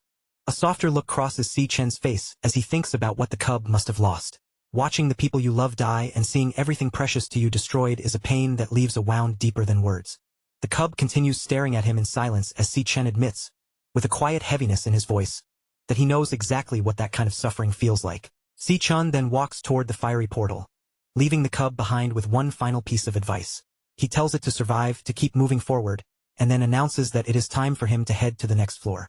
But before he can fully leave, a glowing system interface suddenly appears beside his face. On the screen is a new beast contract request. Because the beast approached him of its own free will, the contract's success was guaranteed. Not only that, but 2 passive abilities immediately unlocked. One allowed experience gained to be shared, boosting its stats, while the other let Si Chun peer through the beast's eyes if it ever found itself in danger. Si Chun paused in his steps, glancing back in genuine surprise at the unexpected prompt flashing before him, his eyebrows raised at this sudden turn. There, sitting on the warm sand, the little white cub looked up at him with clear, unwavering eyes. The system identified it as Lion King Leo and displayed a request. Would Si Chun accept the creature as his contracted beast? He studied the tiny lion carefully, seeing the determination in its gaze. Si Chun asked, voice calm but probing, if it truly wished to accompany him on this journey. The cub responded immediately, letting out a fierce, resolute roar that left no doubt about its decision.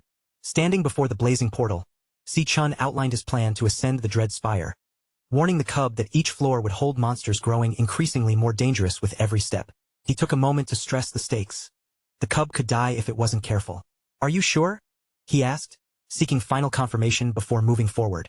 Leo answered with another loud, defiant roar, its tiny body brimming with courage despite the odds. Satisfied by the cub's determination, Si Chun nodded, accepting its decision with quiet approval.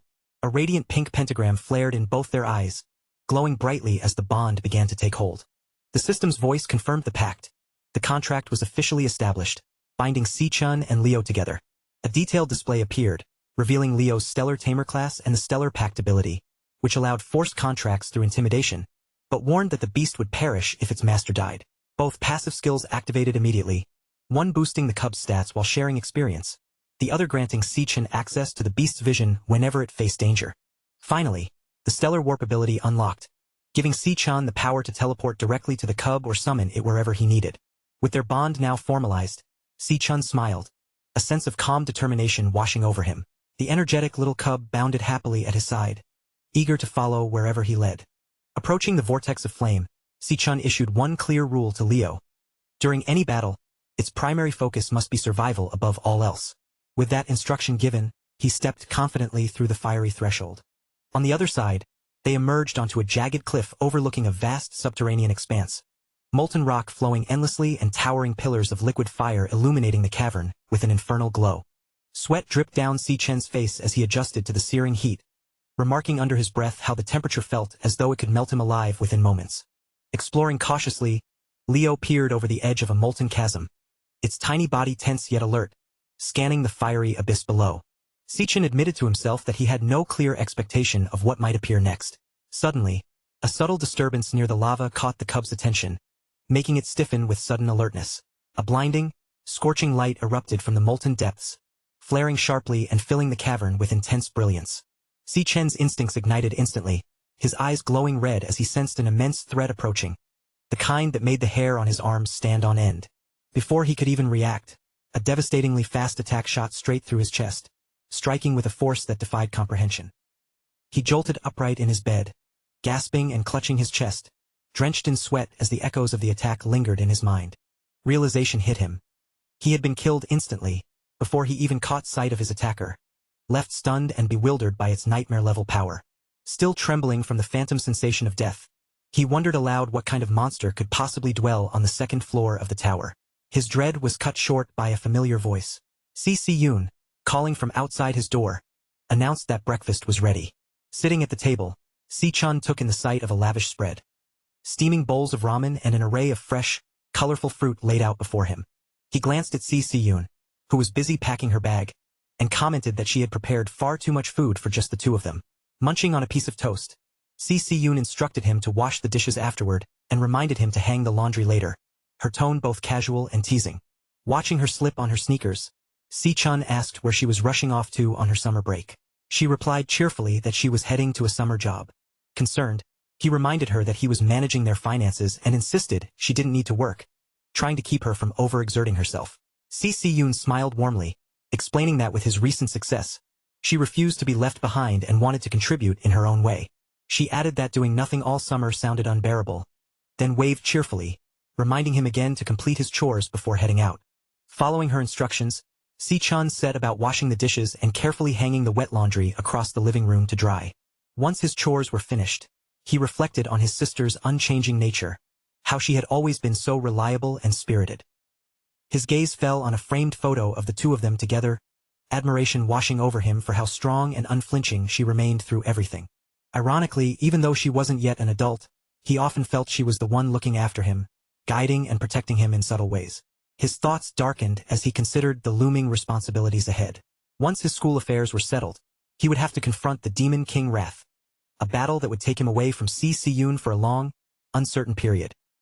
Still, recalling her warm smile, he admitted to himself that she was the one person he could never stop worrying about, no matter the distance or danger. Suddenly, a spark of inspiration struck him, and his eyes brightened with determination. Pressing his fingers to his temple, he pondered whether a certain experimental method might succeed. A soft pink glow filled his eyes as he focused and channeled his abilities, feeling the energy hum beneath his skin. In an instant, a portal materialized before him, and with a small tumble, Lion King Leo emerged safely into the room, landing gracefully on the floor. Si-chun froze, staring in disbelief at the little cub now standing in front of him. He was astounded by the realization that he could summon his contracted beast directly from the Dread Spire into the real world, bridging dimensions effortlessly.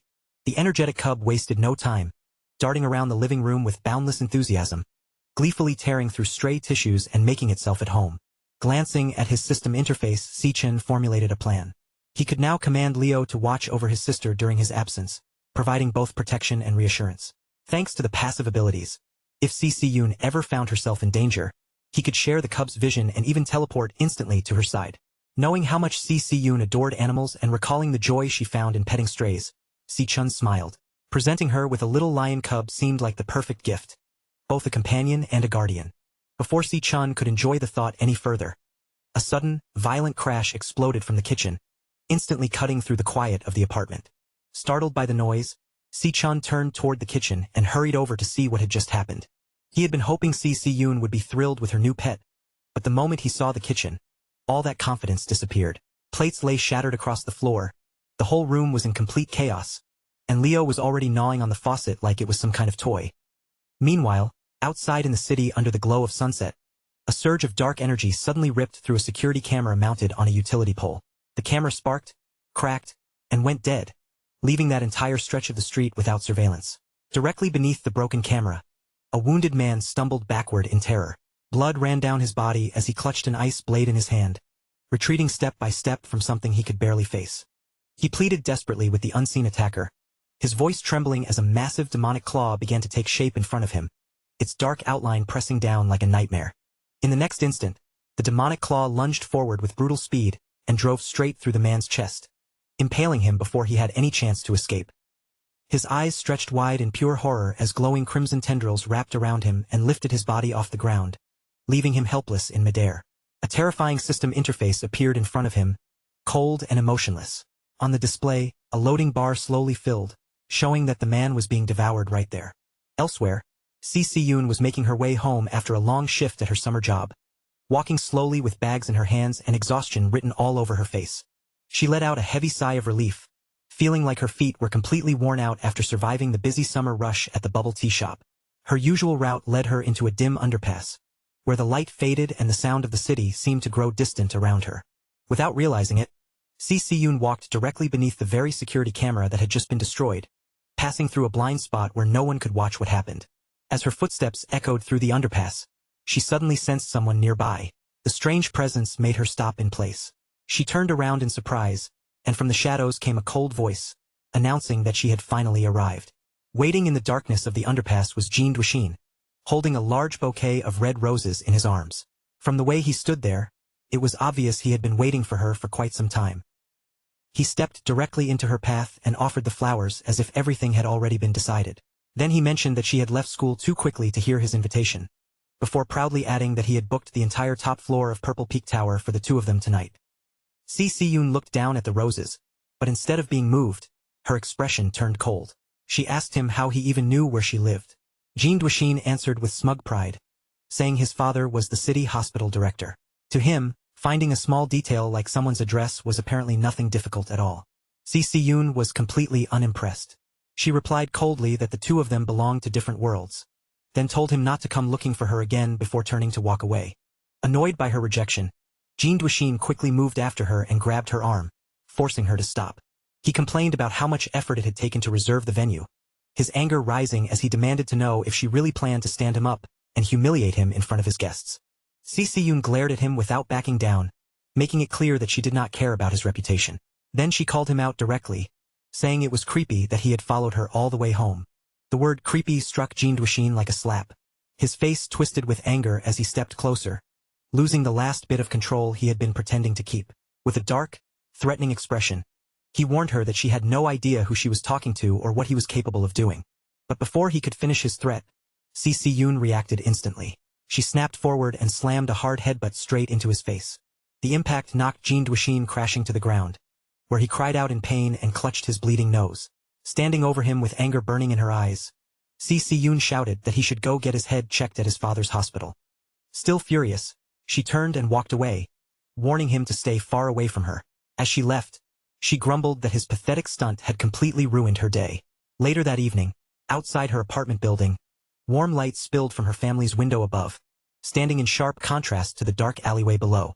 When Si-Yoon finally arrived home, her exhaustion vanished almost instantly as she was presented with the fluffy white lion cub, Leo.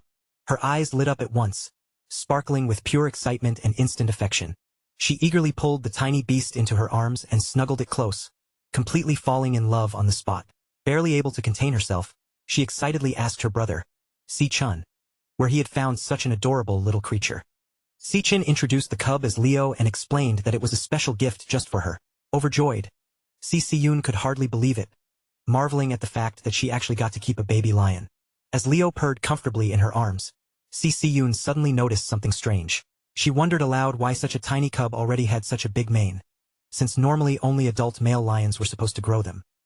But she quickly brushed the mystery aside, far too happy to worry about it for long, and declared that she would get him registered first thing in the morning. Watching Si-Yoon and Leo bond so naturally, Si-Chun finally felt a sense of relief settle over him. With the beast staying by her side, he knew his sister would have protection while he was away. Just then, a sharp chime from Si-Chen's phone broke through his thoughts, and he lowered his gaze to the bright screen in his hand. As he read the email from the Guild Supervision Bureau, a satisfied smile slowly appeared on his face. The message confirmed that his application had been approved. Relieved by the news, Si-Chen felt that everything could now move forward exactly according to plan. With his home life secured and the paperwork finally handled, Si-Chen's confidence returned. Now, the next major hurdle waiting for him was the graduation tiebreaker duel against Gong Ting in 6 days. 6 days later, the tiebreaker exam officially began on the outskirts of the city, deep within Greenlight Forest. Director Gong Xian stood before the candidates and told both of them to listen carefully as he began explaining the rules and details of the exam. At the base of a massive tree, a green portal shimmered behind him. Gong Xian announced that the school had chosen this wild dungeon as the site of the tiebreaker, adding that the latest survey had rated it as a D-rank dungeon. He confirmed that both Si-Chun and Gong Ting would enter at the same time and take the exam together inside that very same dungeon. Then Gong Xian gave them a serious warning. Wild dungeons were unmapped and far more dangerous than the controlled school dungeons they were used to, so 3 senior guild members from Esternia would enter with them as examiners. Those examiners would accompany the candidates inside the dungeon, making sure they stayed alive while also judging their performance throughout the test. The examiner team consisted of Ivan from the Imperial Guild, Yasmin Kai from the Divine Eye Guild, and Sato Woda from the Silver Guild. Gong Xian explained that the final scores would depend entirely on what those 3 examiners witnessed inside the dungeon. At the same time, a live video feed of the exam appeared in a dark VIP room back at the academy. Inside that room, Gong Lin watched the screen with a faint smirk. In silence, he hoped the 3 examiners would properly carry out their secret deal, leaving the job clean and making sure there were no loose ends. In the same room, Principal Yuan Long turned toward Vice Chairman Carl Cavendish and asked why he was still at the academy, especially when his official schedule had already ended 2 days ago. Carl lets out a low laugh as his eyes stay fixed on the screen, watching Si-Chan and Gong Ting stand before the dungeon entrance. He replies that there is nothing happening right now more entertaining than this match. After all, it has been years since he last saw two genuine prodigies clash, so there is no way he would leave before witnessing it for himself. Director Gong Xian raises his hand toward the glowing green portal and loudly announces the official start of the graduation tiebreaker exam. With both candidates burning with determination, the long-awaited match between Si-chan and Gong Ting finally begins. Neither of them hesitates for even a second. Si-chan and Gong Ting step forward together and walk straight into the bright green portal. Si-chan emerges on the other side first, the portal's green energy still clinging to his body like drifting mist. He slowly scans his surroundings and finds himself in a gloomy, lifeless landscape. Dead trees stretch out around him, their twisted branches clawing upward through the darkness. Near the dungeon entrance, the examiners take in the unsettling atmosphere. Yasmin observes that the place looks like a flower-type dungeon, while beside her, Ivan casually offers Sato Woda a cigarette. Sato quickly shushes him, reminding him that they are on duty and that the camera drone is recording everything.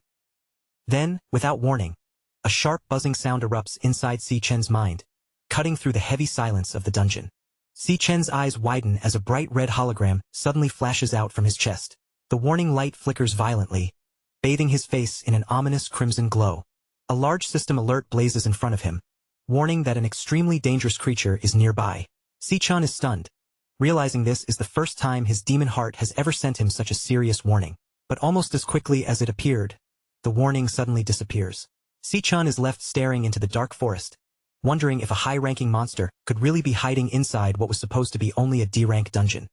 He and Gong Ting continue forward along a barren path, surrounded by enormous gnarled roots and crooked branches that twist together like a cage. Gong Ting takes the lead with steady confidence, moving through the foggy terrain without hesitation, while Si-chan follows closely behind him. From a high ridge above, Yasmin watches the candidates and comments on how suffocatingly thick the fog has become. Beside her, Sato Woda orders the examiner team to stay fully alert and keep their attention locked on the examinees. A sudden crack tears through the tense silence. Right in front of the students, the rocky ground splits open violently, sending broken earth flying upward. From beneath the shattered ground, a grotesque, massive insectoid monster bursts into view. The system identifies it as a poison cage ant, a D-rank flower archer. Gong Ting reacts without missing a beat. His katana flashes from its sheath as he charges straight toward the towering beast with aggressive speed. Seeing that instant response, Ivan praises the young man's reaction time. But Sato Woda quickly warns that monsters from wild dungeons are faster, crueler, and far more underhanded than the creatures used in ordinary school training. The poison cage ant opens the battle by firing a volley of glowing green toxic projectiles. Gong Ting moves smoothly through the attack, his blade flashing again and again as he deflects every shot. Then, with one clean and powerful motion, Gong Ting leaps high into the air and brings his katana down, slicing the monstrous insect completely in half. The ant's severed upper body crashes heavily onto the ground. At that moment, Gong Ting's blade erupts with fierce golden energy, and he thrusts it straight through the fallen creature. Drawing on the power of his nuclear warrior class, Gong Ting unleashes Blazeblade Barrage. The attack detonates with overwhelming force, blasting the monster apart in a massive fiery explosion. Watching from the ridge, Yasmin raises her wrist device, and a glowing green 10 appears above it. She gives Gong Ting a perfect score for his field response, praising the way he reacted instantly and neutralized the monster's ranged attacks with almost no effort. Ivan also displays a perfect 10, approving of Gong Ting's combat logic. He points out that cutting off the venom-launching organ first stripped the beast of its ability to fight back. Sato Woda proudly raises his own score as well, awarding another 10 for finishing power because Gong Ting's final strike was clean, decisive, and completely without hesitation. As Gong Ting calmly stands with his glowing sword in hand, the examiners continue marveling at his precise positioning, control of the battlefield, and flawless execution. They agree that keeping such ice-cold composure against a wild monster is extraordinary for a student. Then Sato Woda shifts his attention to Si-chan, who is casually wandering off to the side with his hands tucked in his pockets. Sato immediately criticizes him, saying his complete lack of reaction when the monster appeared was unacceptable. To him, Si-chan's relaxed attitude looks like total disinterest and a complete failure in the exam. Gong Ting says nothing. He simply watches Si-chen's unusually relaxed back, staring at how calm and unbothered his rival seems to be. Back in the VIP observation room, Carl Cavendish and Principal Yuan Long are both watching Si-chen closely on the live screen. Carl asks in a casual tone what the principal thinks Si-chen is actually trying to do out there in the fog. Principal Yuan Long smiles faintly, as if he has already figured it out. He deduces that Si-chun is not wandering aimlessly at all, but actively hunting for something specific. Inside the dungeon, Si-chun suddenly stops near a tangled mass of giant tree roots and lightly taps his foot against them. After feeling out the structure beneath him, he realizes the central point could let him wipe out the entire threat in one sweeping move. Golden lightning sparks to life around his hand, crackling sharply as it condenses into a bright, jagged dagger. With his target finally located, Si-chun coldly declares that he has found it. Then he drives the lightning blade straight down into the massive roots without mercy. The instant the dagger strikes, a huge shockwave of golden lightning surges deep beneath the ground, tearing through the earth and violently rupturing everything below. A hidden nest of poison cage ants is blasted up from underground, caught completely inside the explosive electrical surge, and obliterated by the violent burst of power. The examiners break into a sweat as they realize what Si-chun has done. He deliberately attacked the monster nest itself, and they start questioning whether he has lost his mind, terrified that provoking an entire horde of D-rank monsters could get everyone killed. Gong Ting watches the chaotic explosion unfold, and for the first time, his usual calm expression begins to crack. Shock flickers across his face as he wonders what Si-chun is planning next.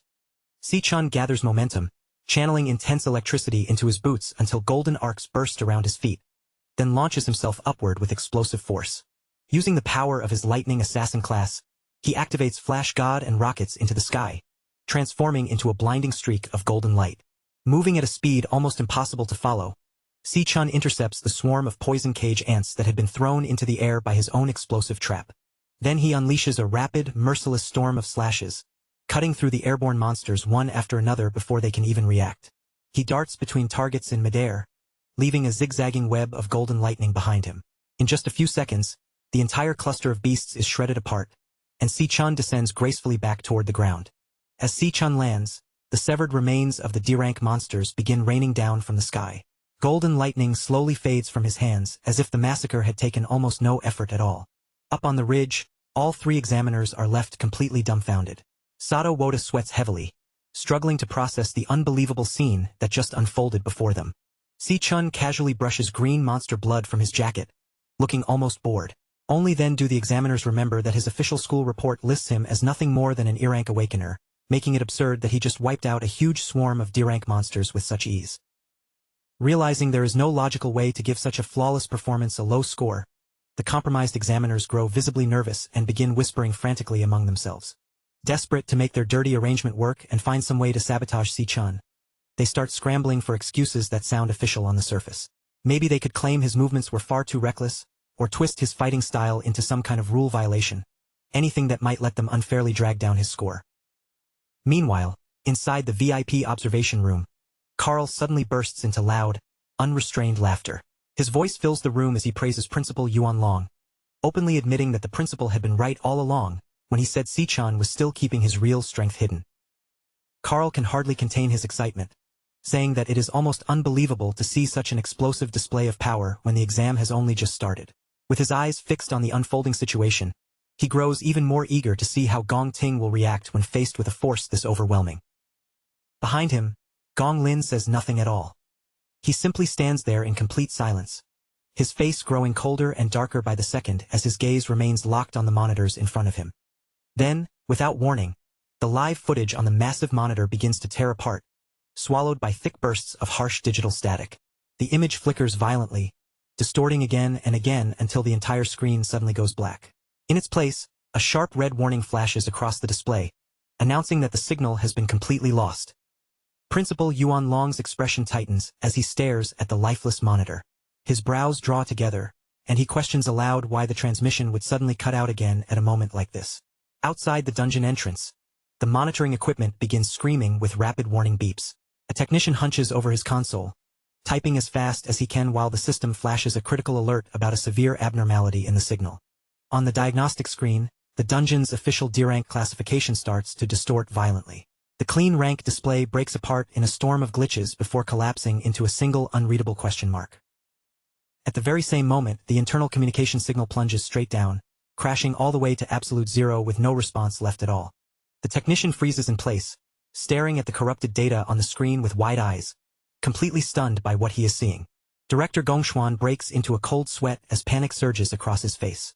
He snaps at the staff around him, demanding to know what kind of disaster could possibly be happening inside the dungeon. Their panic reaches its peak when the swirling green energy of the portal suddenly begins to fade, breaking apart right before their eyes. In the next instant, the glowing threshold disappears completely.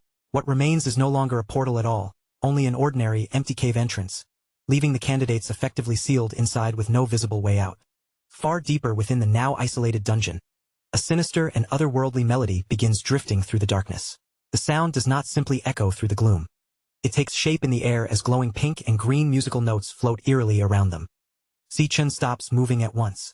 His body goes still as he listens closely, every bit of his attention drawn toward that strange, chilling tune. Almost immediately, he understands what is hiding beneath the melody. The presence woven into that sound is terrifyingly familiar. It is the voice of the Demon King, Wrath. Outside the dungeon at exactly 4 p.m., the cave entrance suddenly seals itself shut, shifting and hardening until it becomes a solid wall of rock. Director Gong Xian is thrown into panic, demanding to know how the gateway could have vanished so suddenly. A technician quickly reports that all connections have been lost, adding that the equipment had thrown out a string of critical signal errors only moments earlier. Sweat runs down his face as anxiety overtakes him, and he immediately orders his staff to contact command without delay. His voice carries the weight of dread, because he can already sense that something catastrophic has unfolded inside the dungeon they can no longer reach. At the same time, inside the dungeon, that eerie melody continues to spread through the air, its sound taking physical form as glowing musical notes drift around them like unnatural fireflies. Si-chun and Gong Ting both pause, their attention pulled toward the bizarre sight surrounding them. For a moment, neither of them moves as the strange notes hover through the dim air. The examiners are just as baffled by the sudden change in atmosphere. Yasmin Kai looks around and asks if the others can hear that sound too, and Sato Woda confirms it, saying it truly does sound like some kind of strange music. As the heavy rhythm begins to thud through the dungeon, Si-chen's expression turns deeply alarmed. The sound is not just music to him, because he immediately recognizes it as the voice of the Demon King, Wrath. His mind races in disbelief as he wonders why Wrath would be here, of all places, inside a low-level dungeon. According to what he knows, the Demon King should not appear for another 3 years, and yet that terrifying presence is now unmistakably close. Then, all at once, the demon heart system begins hammering Si-chun with severe high-danger alerts, each warning striking across his senses like an emergency alarm. Si-chen's entire body tightens as he realizes the interface is not merely warning him. It is practically screaming that a lethal threat is closing in right now. Heavy thuds begin shaking the ground beneath his feet, one after another. Through the fog behind him, Si-chun suddenly understands that something enormous is standing there, hidden just beyond his sight. A sinister laugh rolls through the cavern, echoing from the mist like a voice from a nightmare. Then a towering shadow begins moving closer, its massive outline slowly taking shape through the thick fog. Sato Woda is visibly shaken by the crushing pressure of that presence. As he stares into the haze, he wonders what kind of monster could be hiding there, just as 2 glowing eyes suddenly cut through the darkness. The creature finally steps forward and reveals its horrifying form. It is a grotesque humanoid mantis monster, its twisted body radiating dark energy as it looms over the rocky ground. Looking down at the group with a cruel glare, the monster welcomes the humans in a chilling voice. Then it declares that they have walked straight into its trap. Sato Woda is stunned the moment he hears the creature speak. A monster capable of forming words is no ordinary beast, and he immediately realizes that it must be at least a high-tier C-rank threat. His shock turns into frantic confusion as he questions how something this powerful could possibly exist inside a dungeon that was supposed to be only D-rank. Fearing that this high-level monster will tear the students apart, Sato instantly summons a massive glowing axe into his hands. Without hesitation, he throws himself forward, trying to intercept the beast before it can reach anyone else. As he charges in, Sato shouts for everyone to get behind him, urgently positioning himself as their shield against the monster. But before Sato can even bring his attack down, the mantis demon moves first, countering with terrifying speed that the eye can barely follow. In one brutal motion, the monster swings its scythe-like limb through the air.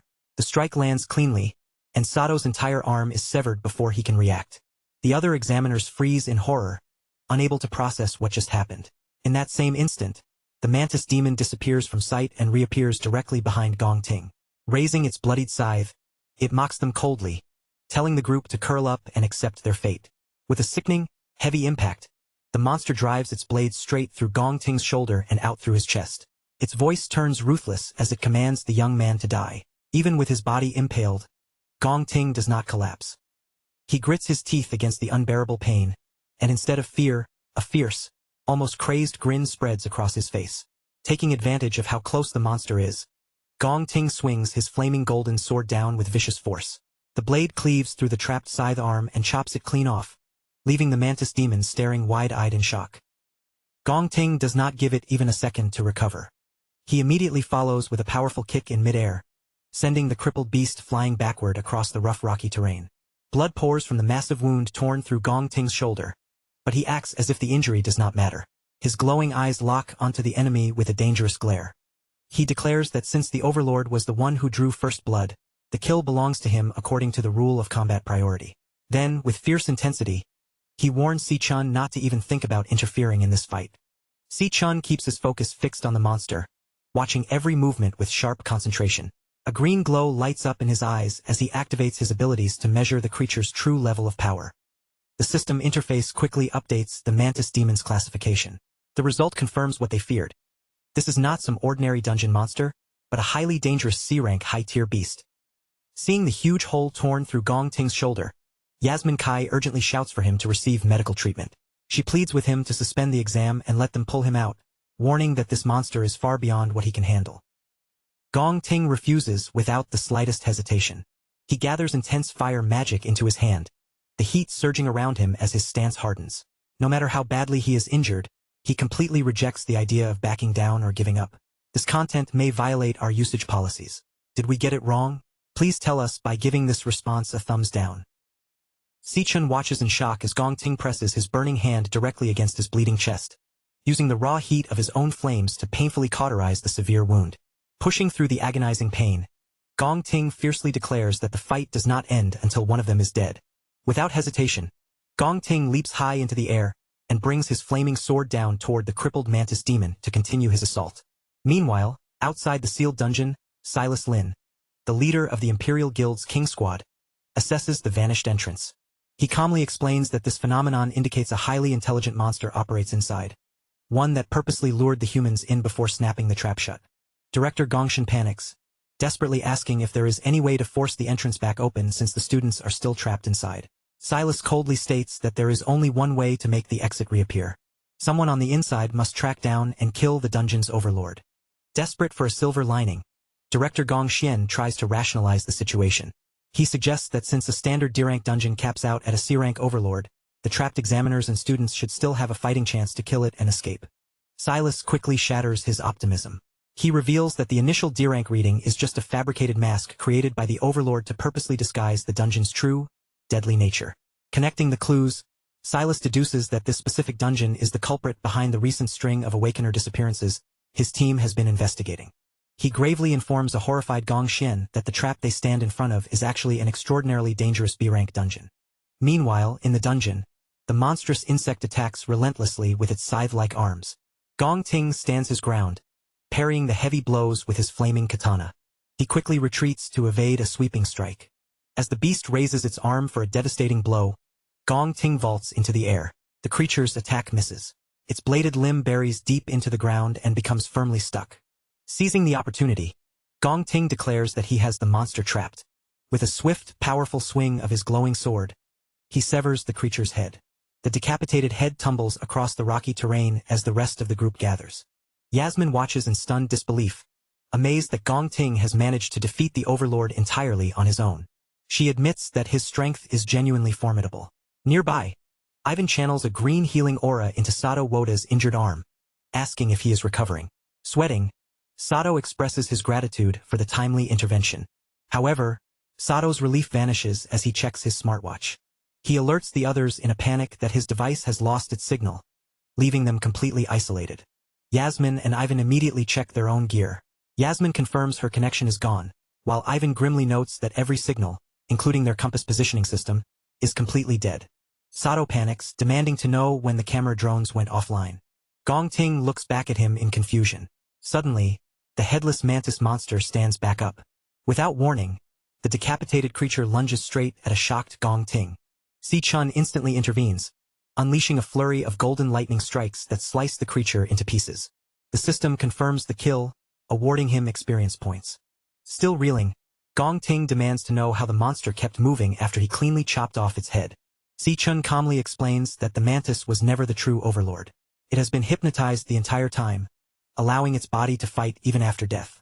He urgently orders the examiners and Gong Ting to leave the dungeon immediately, warning that any of them could be the next target.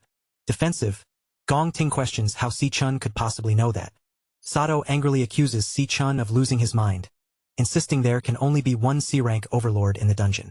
He argues that the high-tier monster they just fought has to be the boss, as nothing else makes sense. Before Si Chun can argue further, his system floods his vision with critical warnings of a highly dangerous creature. Suddenly, a massive, pulsing wave of psychic energy sweeps through the cavern. Caught in the blast, Yasmin, Ivan, and Sato's eyes begin to glow with a sinister pink light as the true overlord's hypnosis takes complete control of their minds. Realizing his warning has come too late, Si Chun quickly activates a wireless earbud. He immediately recognizes the distinct, pulsating sound wave. In his past life, he witnessed the Demon King, Raph, use this exact frequency to seamlessly hypnotize and slaughter millions of ordinary humans across the globe. He turns to see Yasmin, Ivan, and Sato perfectly synchronized, marching forward in a mindless trance. Convinced that the dungeon's true overlord is directly connected to Raph, Si Chun coldly resolves to face the creature head-on. As he follows the hypnotized examiners deeper into the dark cavern, Si Chun's system continuously bombards him with warnings about highly dangerous creatures ahead. The group soon arrives at a massive, eerie lair filled with glowing green egg sacs, where towering dark serpents guard a central, cloth-draped figure. Si Chun remains completely unaffected by the monster's alpha frequency thanks to the counter-frequency audio track playing in his earbud, a precaution he prepared specifically for Raph. However, knowing the unprotected examiners could drop dead from the mental strain at any second, he decides to kill the overlord immediately. The sinister entity immediately senses them stepping into its domain. Its chilling voice rolls through the cavern, thick with hunger, as it savors the thought of tearing into their fresh flesh. Si Chun lifts his gaze and glares back with icy calm, his entire body ready for the fight about to erupt. Years earlier, in a brutal memory from the past, a young Gong Ting stands there exhausted and covered in blood. At his feet lies his brother, Gong Chang, beaten down after Gong Ting had struck him again and again with a broken wooden stick. Their father, Gong Lin, watches the violent scene without the slightest trace of warmth. Instead of stopping it, he coldly congratulates 8-year-old Gong Ting for winning. Later, Gong Lin sits comfortably at an elegant dining table, surrounded by the luxury of the Gong family, as he calmly lays out the cruel rules his children are expected to live by. The one who wins earns the right to sit down and eat. The loser, young Gong Chang, is denied even that much and must kneel on the ground until sunrise. Outside, Gong Chang kneels exactly as ordered, bruised from the beating and too frightened to resist. His small body stays bent obediently in the cold while his empty stomach growls from hunger. Unable to ignore his brother's suffering, Gong Ting secretly slips over to him in the dark and quietly offers him a piece of bread. Gong Chang looks up in surprise, fear flashing across his face. In a trembling whisper, he warns Gong Ting that if their father catches him, the punishment will be terrible. But Gong Ting does not pull his hand back. Ignoring the danger completely, he firmly tells his brother to stop talking and just eat. That small act of kindness, however, does not stay hidden for long. Gong Ting is soon slapped viciously across the face, the blow snapping his head to the side. After that, he is forced down onto his knees, trembling on the floor as his father stands over him with a whip in hand. Looking down at his beaten son, Gong Lin asks in a cold voice whether Gong Ting understands why the Gong family has managed to hold so much power and status. Then he declares with absolute pride that the answer is simple. He has never once lost a fight. He forces that ruthless belief into his son's mind, telling him that winners are the ones who create the rules, while losers have no choice but to bow their heads and obey them. Even after being beaten, young Gong Ting still refuses to fully submit. With defiance burning in his eyes, he asks his father whether beating him would mean he gets to make the rules too. Gong Lin only laughs at the challenge, as if the thought itself is nothing more than a childish joke. Years pass, and Gong Ting once again ends up on the ground, badly beaten and barely able to hold himself up on his hands and knees. Blood spills from his mouth as his shattered sword clatters beside him. Filled with anger and humiliation, he demands to know why his father refused to face him in a proper, fair duel. He then pushes the question further, asking why Gong Lin had Silas Lin step in and attack him instead of accepting the challenge himself. Gong Lin remains completely unfazed. With a faint smirk, he explains that his real strength is not limited to his own fists or weapons, but comes from the power and authority he can command through others. Standing above his defeated son, Gong Lin tells him that the world has never been governed by fair rules. In his eyes, the world runs on only one brutal truth. You have to win, no matter what it takes. He keeps driving that lesson into Gong Ting, insisting that the method is irrelevant and only the outcome matters. As a member of the Gong family, Gong Ting is expected to stand at number one, even if he has to abandon family, loyalty, and his own dreams to get there. Gong Lin ends his lesson with a final merciless statement, saying that winning is the only reason Gong Ting is allowed to keep living. Those cruel words echo all the way back through Gong Ting's childhood, carving a scar deep into him until he comes to believe that survival itself depends on always winning. Back in the present, the group stands face to face with the enormous hidden monster overlord waiting deep inside the dungeon.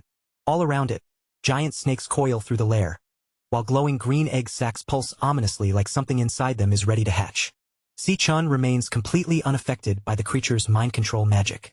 The special audio track playing through his earbud protects him, a countermeasure he had prepared because he always expected he would have to confront the Demon King, Wrath, sooner or later. But the hypnotized examiners have no such protection. Knowing their minds could collapse from the pressure at any moment, Si-chun decides the monster has to be killed immediately. Just before Si-chun can make his move, Gong Ting suddenly grabs his wrist. His grip is tense and desperate as he whispers for him to stop. To tear himself free from the monster's control, Gong Ting digs his fingers directly into the terrible wound in his own chest. Fresh blood spills down to the floor as the pain violently drags his mind back into focus. Breathing hard and shaking from the agony, Gong Ting admits that he has no idea how Si-chun managed to resist the trance. For him, the only way to stay conscious is to keep hurting himself enough to remain clear-headed. He urgently warns Si-chun not to attack recklessly, because one careless move will expose their position and could get every single person there killed. Sweat runs down his face as he points toward the countless glowing eggs clustered around the monster's throne. He explains that if they disturb the nest, those eggs will unleash dozens of C-rank monsters at once, and once that swarm surrounds them, survival will become nearly impossible. Looking over the trap laid out before them, Gong Ting understands what kind of enemy they are facing. This intelligent overlord disguised its lair as a weak dungeon on purpose, all to lure in unsuspecting awakeners and slaughter them. Because of that, Gong Ting is certain the monster will not simply ignore them. Sooner or later it will come closer on its own. He quickly lays out a new plan. They should play along, stay still, and let the overlord believe its hypnosis is working. Then, the instant it comes within striking distance, they can launch a surprise attack together and kill it in one blow. Si-chun looks at Gong Ting with a hint of surprise, clearly a little impressed. He admits that he did not expect Gong Ting to stay this calm and think so logically under such intense pressure. Even so, Si-chun rejects the plan completely. His voice turns serious as he warns Gong Ting that waiting will not work, because this particular monster does not even need to move in order to kill them. He explains that the overlord does not have to attack with claws, fangs, or any physical strike at all. With a single thought, it can command anyone under its spell to take their own life. The moment those words leave his mouth, the hypnotized examiners begin moving as if to prove him right, each of them preparing to end their own life. Sato draws out a saw, Yasmin raises her gun and points the barrel at her own head, while Ivan's hands clamp around his throat as he starts choking himself. Si-chun acts before any of them can finish it. Moving with lightning speed, he strikes all three examiners in rapid succession, knocking them unconscious just in time to stop them from hurting themselves. That sudden burst of movement immediately draws the overlord's attention. Realizing that its prey is no longer quietly obeying, the monster grows furious and declares that its food has been ruined. In response to the threat, the overlord activates the glowing green egg sacs around the lair, and one after another, they begin bursting open violently. Dozens of dangerous C-rank blade arm mantises crawl out from the ruptured eggs, their bodies unfolding from the slime as the overlord commands the swarm to kill the intruders. As the deadly horde closes in from every direction, Gong Ting immediately realizes their stealth plan has completely fallen apart. With no time left, he decides they have to switch to an emergency backup plan. With his sword drawn, Gong Ting plants himself firmly in front of the unconscious examiners, putting his own body between them and the monsters closing in. Without taking his eyes off the danger ahead, he orders Si-chun to pick up the three adults and get out of the dungeon, promising that he'll stay behind and hold back the entire monster swarm on his own. Si-chun freezes for a moment, genuinely stunned that Gong Ting would make such a selfless decision and willingly throw away his own life just to give everyone else a chance to survive. Gong Ting doesn't pretend he can win. He admits he knows there is no way he can defeat a whole swarm of C-rank monsters by himself, but his voice stays firm as he says he can at least buy Si-chun enough time to escape with the others. As a mantis monster charges straight at him, Gong Ting swings his flaming sword into its attack, the blazing blade crashing against the creature's scythe, while he shouts that he'll take responsibility for this. He grits his teeth and blames himself, knowing that it was his demand for the tiebreaker duel that dragged everyone into this deadly trap in the first place. But the monster's raw physical strength is far beyond what Gong Ting can handle, and the force behind its strike overwhelms him instantly, sending him flying backward with ease. Gong Ting stabs his sword hard into the ground, using the blade to stop himself from sliding any farther, and while he pants for breath, he stubbornly insists that since all of this is his fault, he has to be the one who fixes it. Si-chan steps forward, his expression shifting as he admits that he had completely misjudged the kind of person Gong Ting really was. As his system begins switching his class, Si-chan reminds Gong Ting that he wasn't the only one who agreed to that duel, so the blame doesn't belong to Gong Ting alone. In the next instant, Si-chan fully transforms into his level 24 lightning assassin class, and a bright blade of golden electricity gathers in his hand, crackling with sharp, dangerous light. With mantis demons surrounding them and the giant overlord's buzzing presence pressing down from ahead, Si-chan channels golden lightning through his body and calmly declares that he has a plan. Still bleeding badly from his wounds, Gong Ting immediately rejects the idea of standing their ground and fighting. He warns Si-chan that the overlord is operating on a completely different level from the rest of the swarm, guessing that the monster is at least B rank, and might even be a terrifying A rank threat. With urgency in his voice, Gong Ting tells Si-chan to grab the unconscious examiners and run, insisting that escaping is the only realistic option they have left. Si-chan admits that the monster is definitely a nightmare to deal with, but he points out the fatal flaw in Gong Ting's plan. The dungeon gates have already been locked down. If the exit were still open, the Imperial Guild's rescue teams would have rushed in long ago to save them. Gong Ting's eyes widen in complete shock as he realizes that they are not just surrounded by monsters. They are completely trapped inside. Si-chan keeps his gaze fixed on the silent overlord, studying its every movement while trying to figure out the safest way through this deadly situation. He reasons that if this creature really is an A-rank monster, then its combat power should be close to the phantom main Lion King he once fought inside the Dreadspire. Then, without warning, the swarm launches its attack. A mantis demon leaps forward with its heavy scythe raised, but Si-chan meets the strike head-on, easily blocking the force of the blow with his lightning dagger. At the same time, another mantis dives down from above, making Gong Ting's face tighten with panic as he shouts for Si-chan to look out. Before the creature can land its attack, Si-chan and Gong Ting move almost in perfect sync, their glowing blades flashing together as each of them cuts down an attacking mantis demon in an instant. But the brief opening doesn't last, because moments later, a massive swarm of mantis demons screeches violently and rushes straight toward them. Clutching his bleeding chest, Gong Ting clenches his teeth and realizes that with this many monsters charging at once, it is only a matter of time before the two of them are completely overwhelmed. Even with the odds stacked terribly against them, Si-chan refuses to back down and begins gathering his energy with sharp focus. Drawing power from his lightning assassin class, he forms several crackling blades of electricity in his hand, each one shining with fierce golden light. With one swift motion, Si-chan fires out a wave of golden lightning blades, and the attacks tear straight through several charging beasts at the same time. But he doesn't stop there. The moment the first wave lands, Si-chan immediately activates his Flash God skill. Moving so fast that his body nearly disappears from sight, he darts straight into the swarm and slices through multiple monsters in a single rush, sending their heads flying before they can react.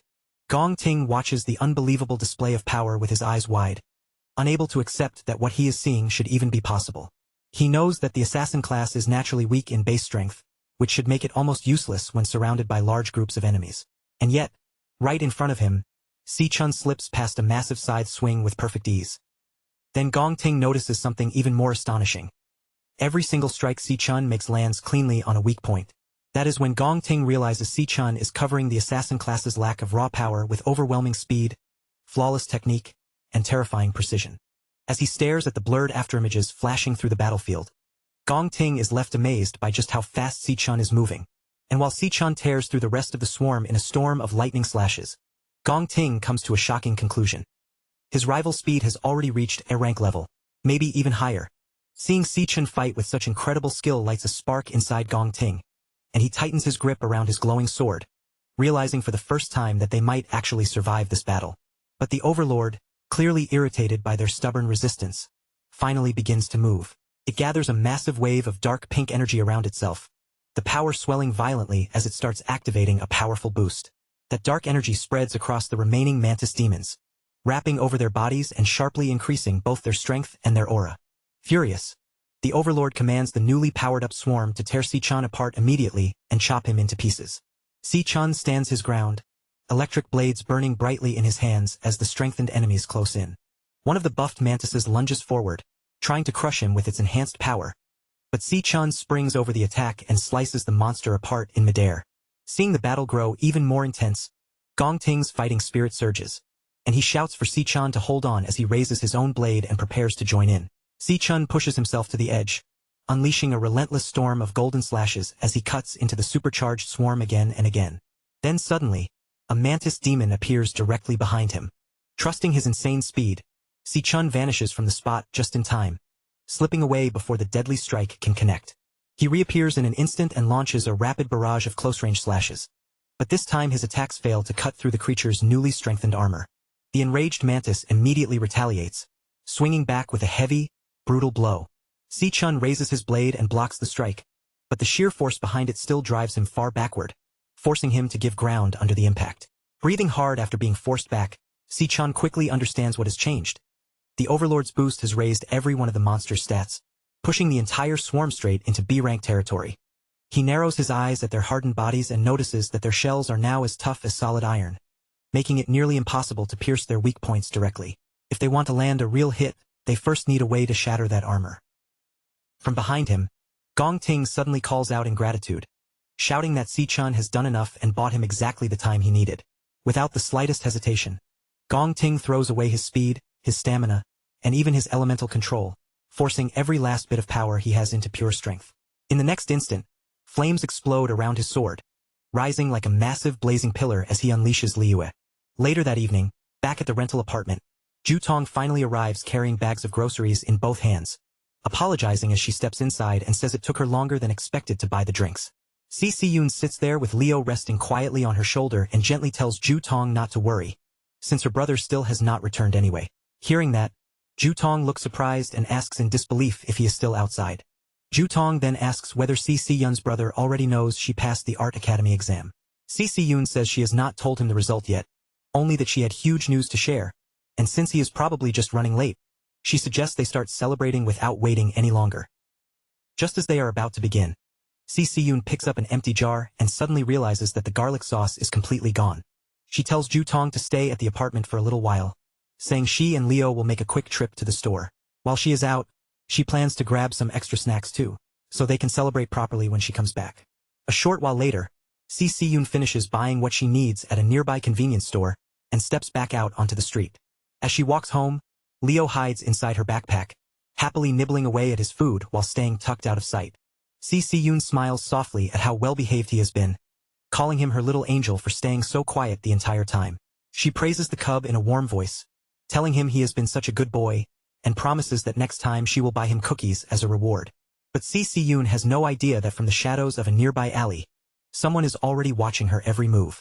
A man standing beside a hooded partner holds up a picture of Si-Yun, then speaks into his radio and reports that he has found their target. After confirming her identity, he asks whether they should attack right away.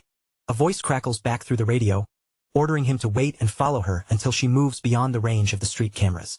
The man quietly confirms the order and continues watching from the alley.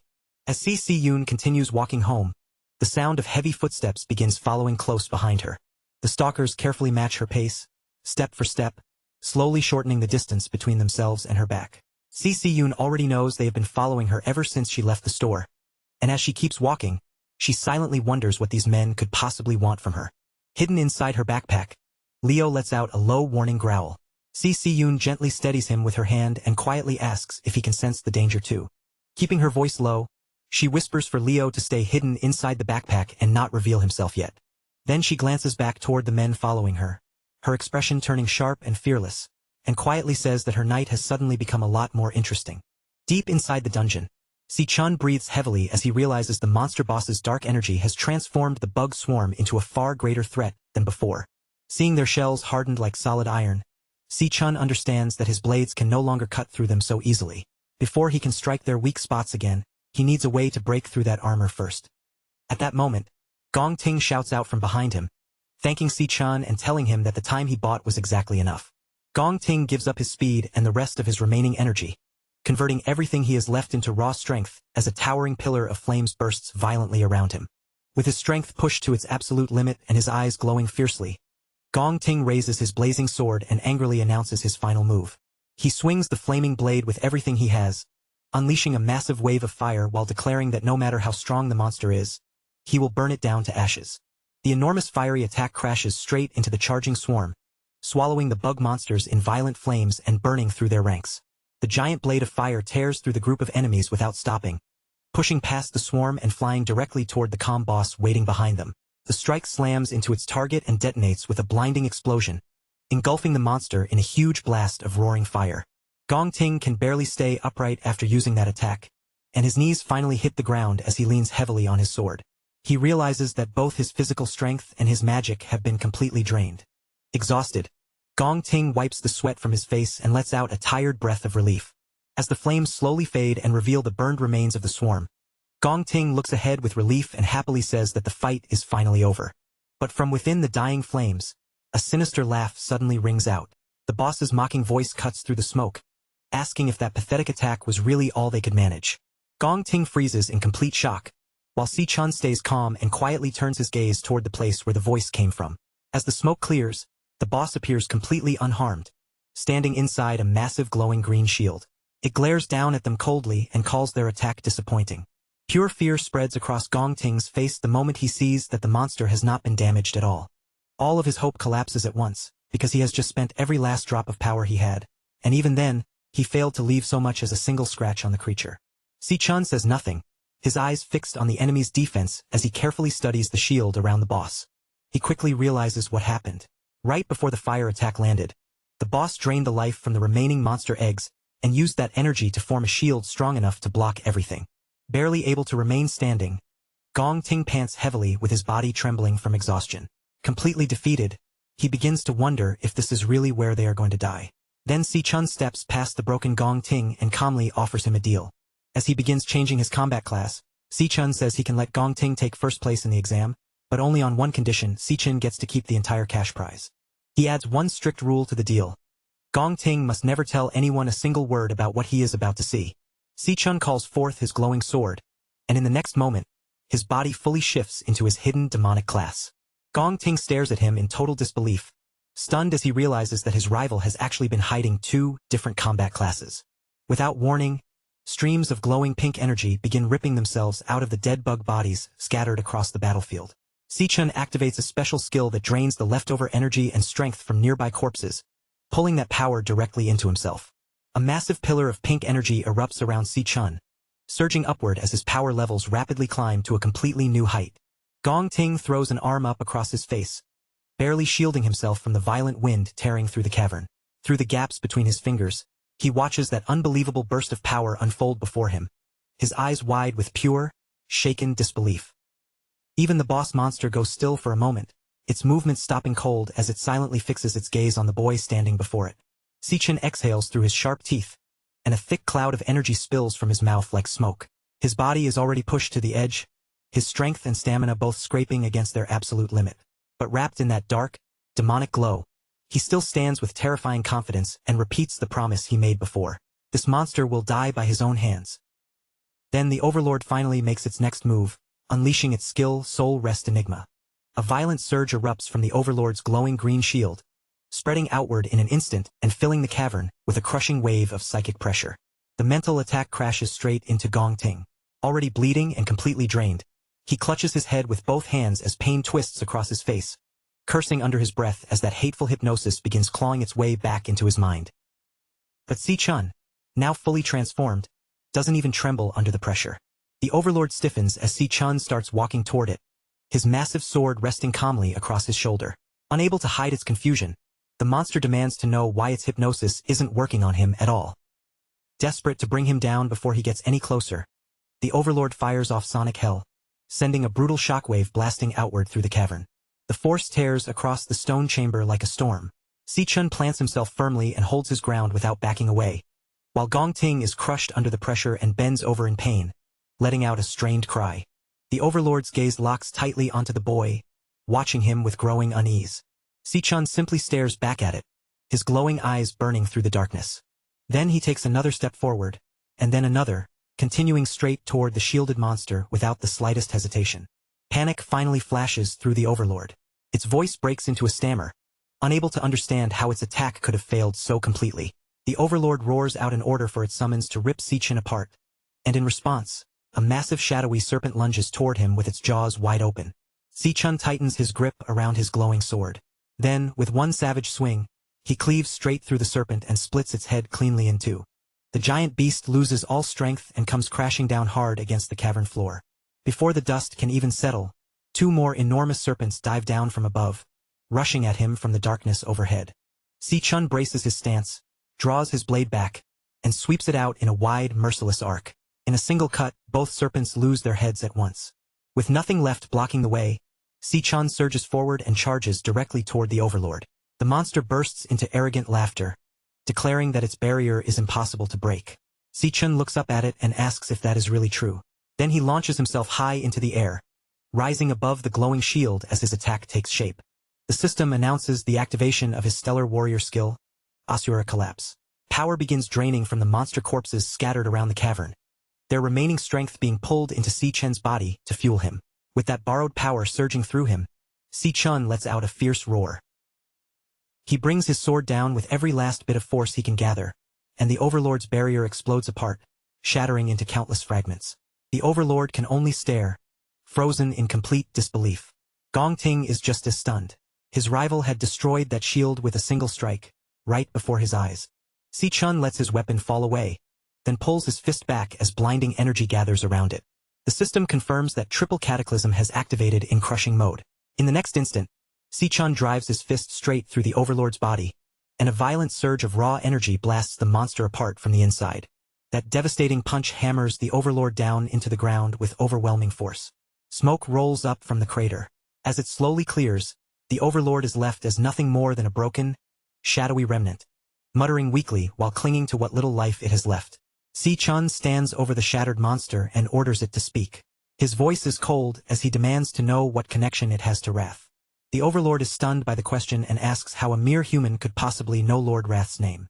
Sichan doesn't back down for even a second and demands an answer. The Overlord spits the words back at him, saying that if it actually knew where the Demon King was, it wouldn't be rotting away inside this dungeon. Instead, it would already be trying to break the seal that held him. Sichan suddenly freezes. The meaning behind those words hits him hard. Someone in this world had actually managed to seal Wrath away. The Overlord breaks into wild laughter, warning that Lord Wrath will rise again. It swears that the Demon King will one day reclaim his armies, return to power, and slaughter every last human until nothing remains but bones. Then the Overlord's core ruptures, cracking apart before dissolving into the air. Sichan reaches out as the system activates, pulling in and devouring the monster's glowing green essence. The system confirms the absorption. Sichan gains a new Flower Mage class known as Phantom Sorcerer, along with the Overlord's psychic attacks and barrier abilities. His level rises all the way to 25, and he also receives 3 rare black-scale snake galls as rewards. As Sichan reviews the details of his new class, the pieces begin falling into place. Wrath hadn't simply appeared out of nowhere in the future. The Demon King had already been trapped in their world long before the invasion ever began. That meant a massive hidden conflict must have happened in the past, one powerful enough to seal Wrath away, and Sichan realizes he knows absolutely nothing about it. His thoughts are suddenly interrupted when he notices Gong Ting limping toward him through the cavern. Badly injured and coughing up blood, Gong Ting admits that he never expected he would end up fighting someone with dual classes. He acknowledges that Sichan stands on a completely different level from him, and with no more excuses left, he admits Sichan is the winner of their duel. Gong Ting then gives his word that Sichan's secret will stay buried with him. Everything he witnessed today, he promises, will be taken with him to the grave. A moment later, the last of his strength finally leaves him. He coughs up another mouthful of blood and collapses back against the cavern wall. Sichan quickly tells him to hold on, refusing to let him slip away there. Now that the Overlord has finally been killed, the dungeon's sealed exit should open again at any moment, and once that happens, the guild's rescue teams will come rushing in from outside. But before Sichan can relax, his entire body suddenly goes still. His passive pact skill activates on its own, and a sharp warning floods straight into his mind. The system immediately forces a shared vision into his head, letting him see through the eyes of his contracted beast, Leo, and showing him exactly what the little cub is facing. In that vision, a hostile man stands there wrapped in dark, swirling energy. The instant Sichan realizes where Leo is, his expression changes, and he shouts his sister's name in alarm. Through the psychic link, he sees an awakener with eerie green eyes glowing in the darkness. controlling shadowy tentacles that twist and spread around him. That man is closing in on the terrified Si-Yoon, while she hugs Leo tightly against her chest, using her own body to shield the small cub from the creeping appendages reaching toward them.